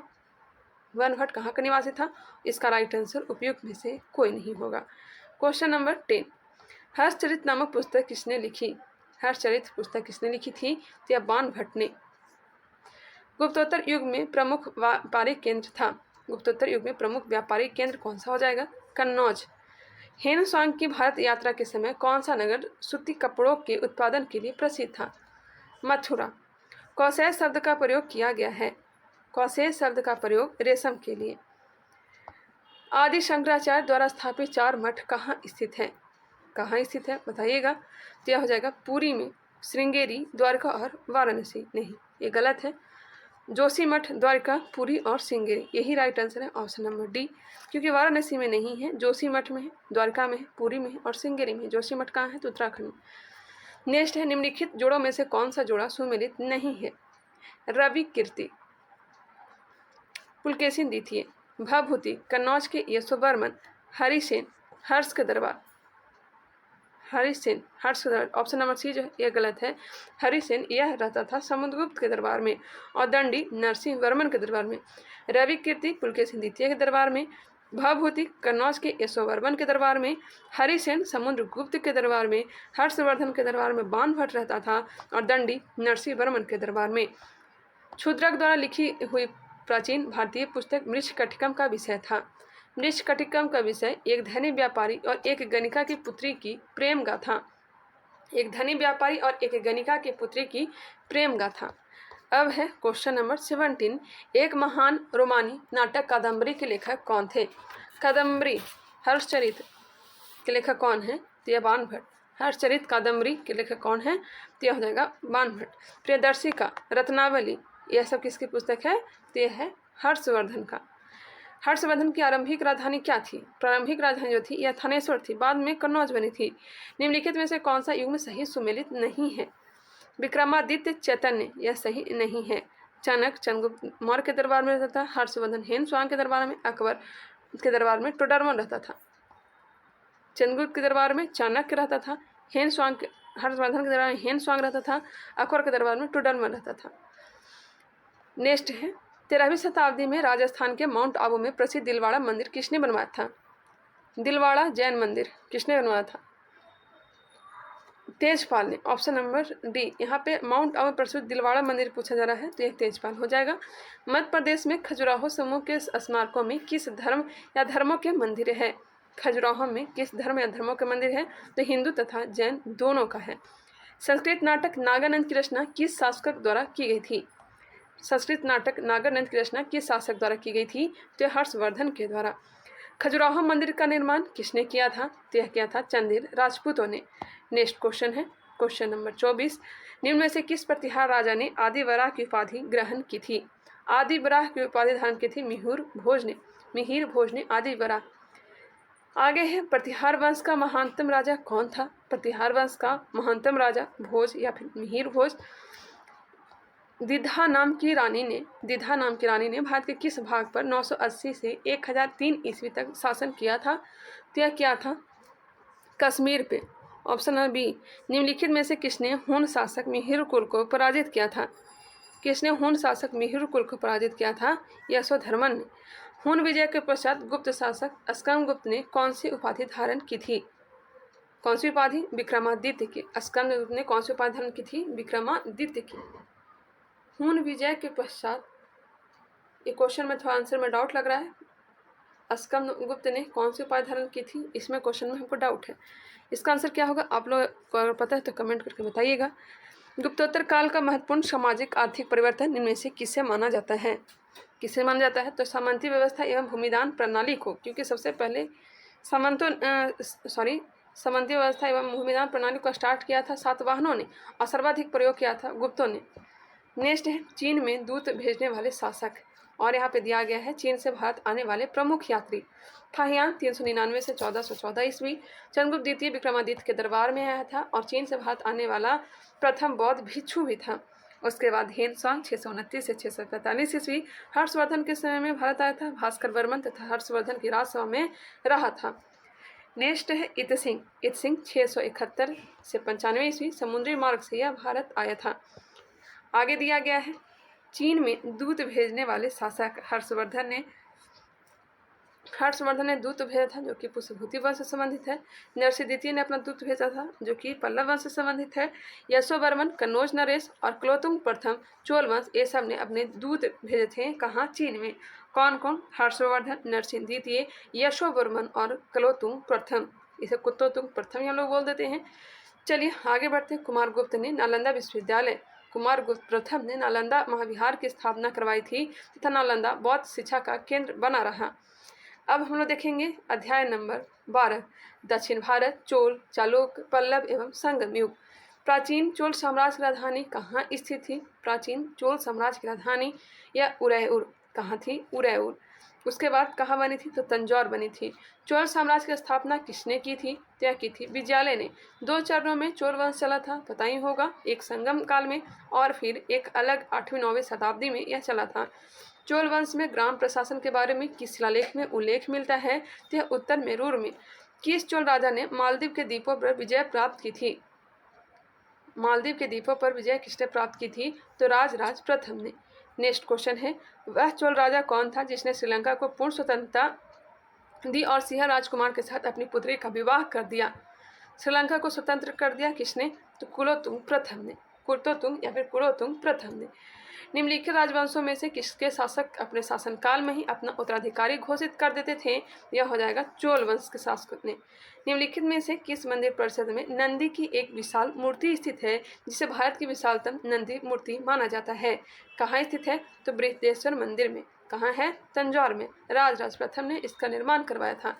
किस राजवंश के विषय में संगम साहित्य में उल्लेख नहीं है? संगम साहित्य में उल्लेख नहीं है। चेर, चोल, पांड का उल्लेख है जबकि कदम्ब का उल्लेख नहीं किया गया है। क्वेश्चन नंबर 9 है, निम्नलिखित में से किस राजवंश द्वारा प्रायः महिलाओं को प्रशासन में उच्च पद प्रदान किए जाते थे? कहाँ? कौन से वंश में? यह हो जाएगा चालुक्य वंश में। महिलाओं को प्रशासन में उच्च पद प्रदान किए जाते थे चालुक्य वंश में। चालुक्य वंश का सबसे महानतम शासक कौन हुआ था? तो नाम पता होगा, पुलकेशिन द्वितीय, जिसका ऐहोल अभिलेख हम लोग को प्राप्त हुआ है। प्राचीन भारत का निम्नलिखित में से कौन सा महत्वपूर्ण व्यापार केंद्र उस व्यापार मार्ग पर था जो कल्याण को वेगी से जोड़ता था? कल्याण को वेगी से जोड़ता था कौन सा मार्ग? हो जाएगा तगर। निम्नलिखित चोल शासकों में जिसने बंगाल की खाड़ी को चोल झील का स्वरूप प्रदान कर दिया वह कौन था? बंगाल की खाड़ी को चोल झील का स्वरूप प्रदान कर दिया था, यह हो जाएगा राजेंद्र प्रथम। नेक्स्ट क्वेश्चन है, किस चोल शासक ने पुहार नगर की स्थापना की थी? पुहार नगर की स्थापना करिकाल ने। शिल्पादिकारम का लेखक कौन था? शिल्पादिकारम, जिसमें पायल की कहानी जिक्र की है, यह हो जाएगा इलांगो। इलांगो ने इसकी रचना की थी। प्रसिद्ध दिलवाड़ा मंदिर कहाँ स्थित है? प्रसिद्ध दिलवाड़ा मंदिर यह राजस्थान में माउंट आबू में स्थित है। संस्कृत के कवि और नाटककार कालिदास का उल्लेख हुआ है। संस्कृत के कवि और नाटककार कालिदास का उल्लेख हुआ है पुलकेशिन द्वितीय के ऐहोल अभिलेख में। पुलकेशिन द्वितीय के ऐहोल अभिलेख में कालिदास का विवरण मिला है। चोल का राज किस क्षेत्र में फैला था? चोल का राज किस क्षेत्र में फैला हुआ था? तो कोरोमंडल तट, जो कि आता है तमिलनाडु और आंध्र प्रदेश का क्षेत्र, और दक्कन के कुछ भाग। नेक्स्ट है, चोलों की राजधानी कहाँ थी? तो चोलों की राजधानी हो जाएगी तंजौर। तंजौर। चोल शासकों के शासनकाल में निम्नलिखित में से कौन सा वारियम उद्यान प्रशासन का कार्य देखता था? वारियम उद्यान प्रशासन का कार्य देखता था कौन देखता था? तो यह जाएगा तोट्टा वारियम। तोट्टा वारियम। चोल काल में निर्मित नटराज की कांस्य प्रतिमाओं में देवाकृति प्रायः है।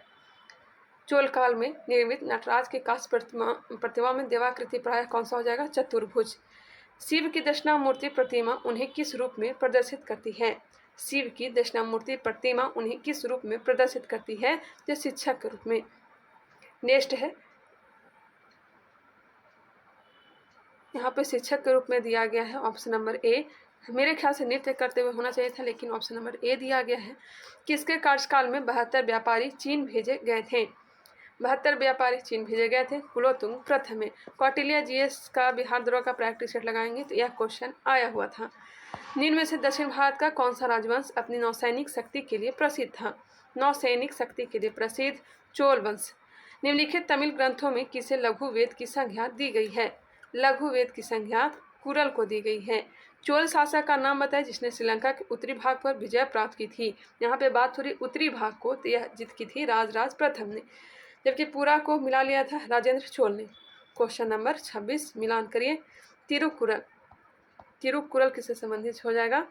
क्या हो जाएगा? नीति शास्त्र। नीति शास्त्र। तोल्काप्पियम व्याकरण से संबंधित है। शिल्पादिकारम प्रेम कथा है। मणि मैखले वाणी कथा है। एक बार फिर से सुनिएगा, तिरुकुरल नीति शास्त्र। एक बार फिर से यहाँ पे देख लेते हैं, नीतिकुरल नीति शास्त्र, तोल्काप्पियम प्रेम कथा, सॉरी तोल्काप्पियम हो जाएगा, 1 मिनट, तिरुकुरल,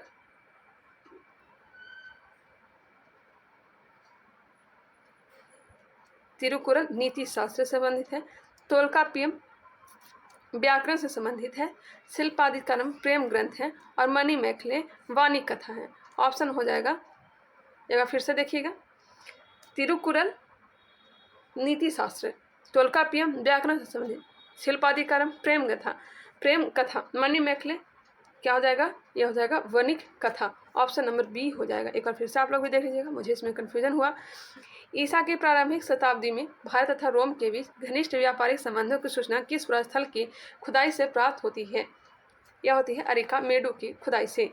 ईसा की प्रारंभिक शताब्दी में भारत तथा रोम के बीच घनिष्ठ व्यापारिक संबंधों की सूचना किस पुरास्थल की खुदाइयों से प्राप्त होती है? तो अरिका मेडू की खुदाइयों से। दक्षिण भारत का प्रसिद्ध तक्कोलम का युद्ध हुआ था। तक्कोलम का युद्ध चोल एवं राष्ट्रकूटों के मध्य हुआ था। नेक्स्ट है मिलान करने के लिए, मिलान ध्यान से कीजिएगा। चालुक्य की जो राजधानी हो जाएगा, यह हो जाएगा बादामी, चालुक्य राजधानी बादामी। पल्लव की राजधानी कांचीपुरम, हर्ष की राजधानी मदुरई, नहीं, हर्षवर्धन की राजधानी कन्नौज थी। पांड की राजधानी मदुरई होगी। एक बार फिर से देखिएगा, चालुक्य की राजधानी बादामी, पल्लव की राजधानी कांचीपुरम, हर्षवर्धन की राजधानी कन्नौज और पांड की राजधानी मदुरई हो जाएगी। 3, 4, 2, 1 option number C. Next question दिया गया है, निम्नलिखित में से कौन एक तमिल देश के संगम युग का राजवंश नहीं था? तो हो जाएगा पल्लव, ऑप्शन नंबर सी। जबकि चेर, चोल, पांड संगम युग में उदयपुर किसके लिए विख्यात था? तो कपास के व्यापार का महत्वपूर्ण केंद्र के रूप में। पांडराज की जीवन रेखा कौन सी नदी थी? तो यह हो जाएगा बेंगी नदी। प्राचीन संस्कृत ग्रंथों में प्रायः यवन प्रिय शब्द घोतक है। यवन प्रिय किसे कहा जाता था? काली मिर्च को, ऑप्शन नंबर डी। संगमकालीन साहित्य को एवं मनरम किसके लिए प्रयुक्त होते थे? तो होते थे राजा के लिए। किस दक्षिण भारतीय राज्य में उत्तम ग्राम प्रशासन था? उत्तम ग्राम प्रशासन चोल वंश, बहुत ही फेमस है। तृतीय संगम कहाँ हुआ था? तो हुआ था मदुरई में। नेक्स्ट है, किस ऋषि के बारे में कहा जाता है कि उन्होंने दक्षिण भारत का आर्यकरण किया और उन्हें आर्य बनाया? दक्षिण भारत का आर्यकरण अगस्त ने किया था, जबकि उत्तर भारत का गौतम राहुगण ने किया था। निम्न में से किस चीनी यात्री ने चालुक्यों के शासनकाल में चीन एवं भारत के संबंधों का विवरण दिया है? किसने दिया है? तो मतवालिन ने। दक्षिण भारत के किस वंश के राजा ने रोम राज्य में एक दूत ईसा पूर्व में भेजा था? भेजा था पांडे। नेक्स्ट है मिलान करिए, वंश और संबंधित स्थान दिया गया है। चलिए इसे मिलान करते हैं। गुप्त का हो जाएगा देवगढ़, चंदेल खजुराहो, चालुक्य का हो जाएगा बादामी और पल्लव का पनमेले हो जाएगा। एक बार फिर से मिलाइएगा, क्योंकि मिलाने में मुझे भी बहुत ज़्यादा कन्फ्यूजन हो जाता है। गुप्त देवघर से संबंधित, चंदेल खजुराहो, चालुक्य का हो जाएगा बादामी और पल्लव पनमेले। ऑप्शन हो जाएगा ए। 4, 3, 1, 2। नेक्स्ट है भारत के प्रमुख मंदिर दिए गए हैं, इसे भी देखते हैं। दिलवाड़ा का जैन मंदिर का तो माउंट आबू निर्माता भीमदेव प्रथम के सामंत विमल शाह ने ही दिलवाड़ा जैन मंदिर का निर्माण करवाया था। भीमदेव प्रथम के यह सामंत थे। पालीताना जैन मंदिर कहाँ है? शत्रुंजय पहाड़ी भावनगर में है।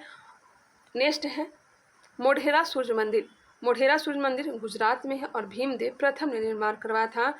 रथ मंदिर महाबलीपुरम में है और पल्लव शासक ने निर्माण करवाया है। और बृहदेश्वरी मंदिर तंजौर में है, राजराज प्रथम ने इसका निर्माण करवाया है। आई होप यह क्लियर हो गया होगा। अब चलते हैं भारतीय दर्शन की ओर। न्याय दर्शन के प्रणेता कौन थे? उसके बाद एक टॉपिक और रह गया है विविध, उसे भी कंप्लीट कर लेंगे। न्याय दर्शन के प्रणेता गौतम थे। नेक्स्ट है और शाख दर्शन के कपिल हो जाएंगे। कर्म का सिद्धांत किससे संबंधित है? कर्म का सिद्धांत मीमांसा से। अद्वैतवाद दर्शन के संस्थापक कौन थे? अद्वैतवाद शंकराचार्य, द्वैतवाद माधवाचार्य, द्वैतवाद निमकाचार्य। प्राचीन शाक्त दर्शन में किसका महत्वपूर्ण योगदान है? तभी हमने बताया कपिल का। सूची 1 को सूची 2 के साथ मिलान करिए। अष्टांग संग्रह आयुर्विज्ञान से संबंधित है। 10 रूपक नाट्य कला से संबंधित है। लीलावती गणित से संबंधित है। महाभास व्याकरण। एक बार फिर से देखिएगा, अष्टांग संग्रह आयुर्विज्ञान, 10 रूपक नाट्य कला, लीलावती गणित से संबंधित और महाभास व्याकरण से संबंधित। Option number D. निम्नलिखित में से कौन बीज गणित के क्षेत्र में योगदान के लिए विशेष रूप से जाना जाता है? बीज गणित के क्षेत्र में योगदान के लिए विशेष रूप से जाना जाता है यह भास्कर। निम्नलिखित में से किस दर्शन को लोकायत कहा जाता है? किस दर्शन को लोकायत कहा जाता है? तो चार्वाक को। नेक्स्ट क्वेश्चन है क्वेश्चन नंबर 8। निम्नलिखित में से अद्वैत वेदांत के अनुसार किसके द्वारा मुक्ति प्राप्त की जा सकती है? निम्नलिखित में से अद्वैत वेदांत के अनुसार किसके द्वारा मुक्ति प्राप्त की जा सकती है? तो यह प्राप्त की जा सकती है ज्ञान। निम्नलिखित में से कौन एक अष्टांग योग का अंश नहीं है?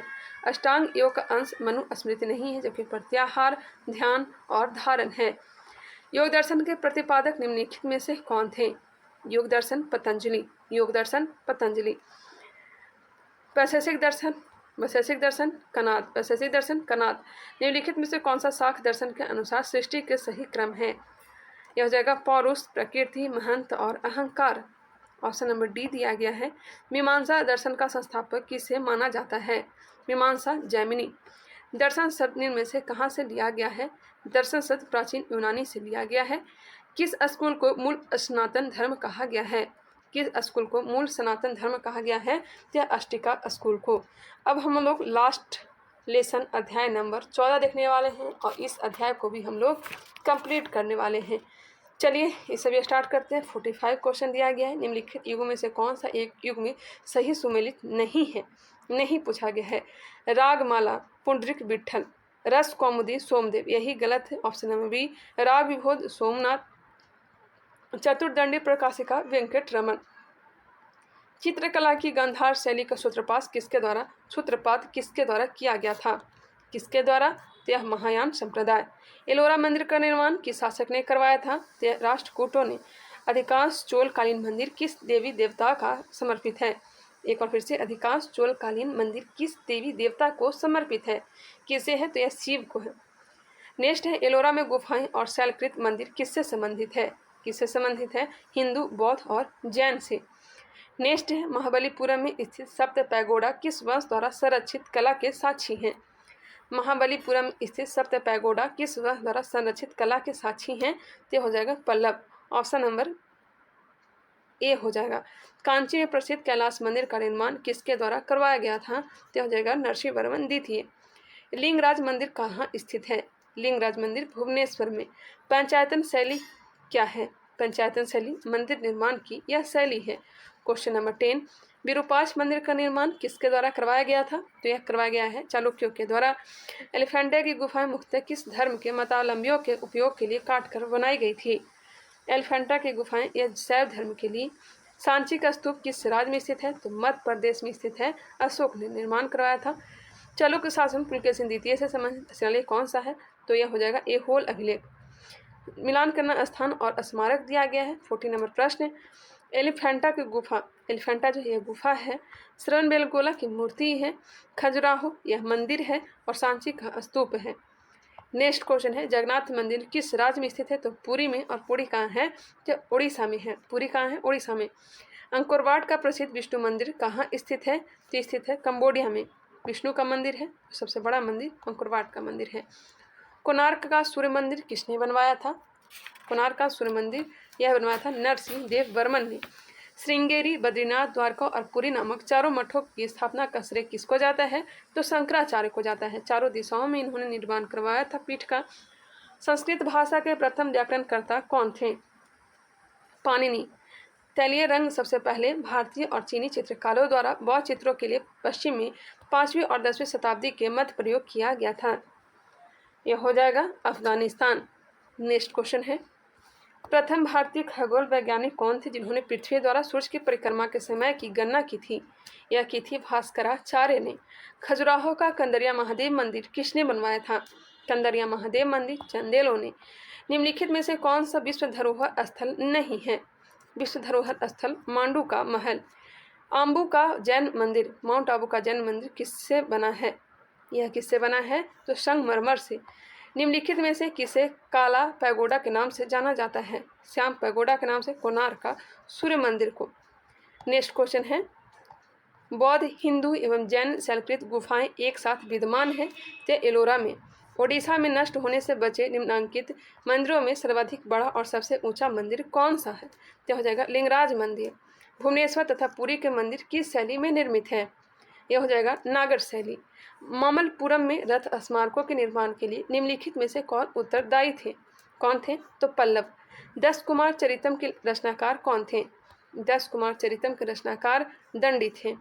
वराह मिहिर की पंच सिद्धांतिका आधारित है, किस पे आधारित है? यूनानी ज्योतिर्विद्या पर। Option number B. सूची 1 को सूची 2 के साथ मिलाएं, लेखक और रचनाएं दिया गया है। 32 नंबर प्रश्न, भारवी। भारवी किरातोर्जुनियम। भारवी के लेखक कौन? भारवी की रचनाएं क्या है? तो किरातोर्जुनियम। हर्ष की रचनाएं कौन सा है? नागानंद। नागानंद, प्रियदर्शिका, रत्नावली, यह सब किसकी है? तो हर्ष की है। कालिदास का मालविका अग्निमित्रम और राजशेखर का कर्पूर मंजरी। नेक्स्ट क्वेश्चन है, दक्षिण भारत का एक प्रसिद्ध जैन केंद्र श्रवणबेलगोला कहाँ स्थित है? श्रवणबेलगोला हासन में। 11वीं सदी के गुजराती कवि सोडल ने किस शासक को उत्तरापद स्वामी की उपाधि दी थी? किसने? धर्मपाल को। निम्नलिखित में से कौन अपने पिता के अभियानों के क्रम में सैनिक छावनी में पैदा हुआ था? सैनिक छावनी में अमोघ वर्ष राष्ट्रकूट पैदा हुआ था। निम्नलिखित में से किसने निःशंक शंकर की उपाधि धारण की थी? निःशंक शंकर की उपाधि किसने धारण की थी? तो बल्लाल सेन ने। सोनगिरी जहाँ 108 जैन मंदिर बने हुए हैं, किसके सन्निकट स्थित है? सोनगिरी कहाँ स्थित है? तो दतिया जिले में। दतिया कहाँ है? तो बताइएगा, मेरे ख्याल से यह छत्तीसगढ़ में है, मैं कंफर्म नहीं हूँ। बताइएगा आप लोग दतिया कहाँ स्थित है, मुझे नहीं पता है। मिलित पन्हो राजा मिलिद और किस बौद्ध भिक्षु के मध्य संवाद रूप में है वह भिक्षु थे? कौन थे? तो नागसेन। प्राचीन भारत का वह ग्रंथ जिसका 15 भारतीय एवं 40 विदेशी भाषाओं में अनुवाद हुआ, तो यह कौन था? पंचतंत्र। विष्णु शर्मा इसके लेखक थे। कश्मीर के निम्नलिखित शासकों में कौन अपने प्रशासकीय सुधारों के लिए प्रसिद्ध था? तो यह हो जाएगा अवंती बर्मन। अवंती बर्मन। नेक्स्ट क्वेश्चन है, क्वेश्चन नंबर 41, कलहन की राज तरंगिणी में वर्णित अंतिम राजा कौन थे? तो थे जयसिंह। मंत्रविलास प्रहसन के लेखक कौन थे? तो इसके लेखन महेंद्र बर्मन थे। सूची 1 को सूची 2 के साथ मिलान करिए। विशाख दत्त। विशाख दत्त नाटक से संबंधित। वराह मिहिर खगोल विज्ञान। चरक, यह हो जाएगा चिकित्सा। ब्रह्मगुप्त गणित। यह बिहार पुलिस के प्रैक्टिस सेट में देखने को मिलेगा। घटना चक्र में यह क्वेश्चन पूछा जा चुका है। आल्हा उदल संबंधित है। आल्हा उदल का संबंध हो जाएगा महोबा से। नेक्स्ट है, सूची 1 को सूची 2 के साथ मिलान करिए। सौंदरानंद। सौंदरानंद किसका है? तो अश्वघोष की पुस्तक है। प्रियदर्शिका हर्षवर्धन की पुस्तक है। प्रिय संहिता वराह मिहिर की। कर्पूर मंजरी राजशेखर की। 1 2 3 4 हमने कंप्लीट कर लिया। किसे? एंशिएंट हिस्ट्री को। इसके बाद मध्यकालीन भारत को भी स्टार्ट करेंगे। चलिए मिलते हैं नेक्स्ट वीडियो में। आई होप ये वीडियो पसंद आया होगा। बहुत ही अच्छे ढंग से, बहुत ही आराम से इसे कंप्लीट कर लिया। अगर ये वीडियो पसंद आया तो एक लाइक ज़रूर करें, अगर आपकी इच्छा है तो, और नए हैं तो हमारे चैनल को सब्सक्राइब कर ले, बेल आइकन दबाना ना भूलें और इसे शेयर करना भी ना भूलें। चलिए मिलते हैं नेक्स्ट वीडियो में, तब तक के लिए आप लोग को धन्यवाद।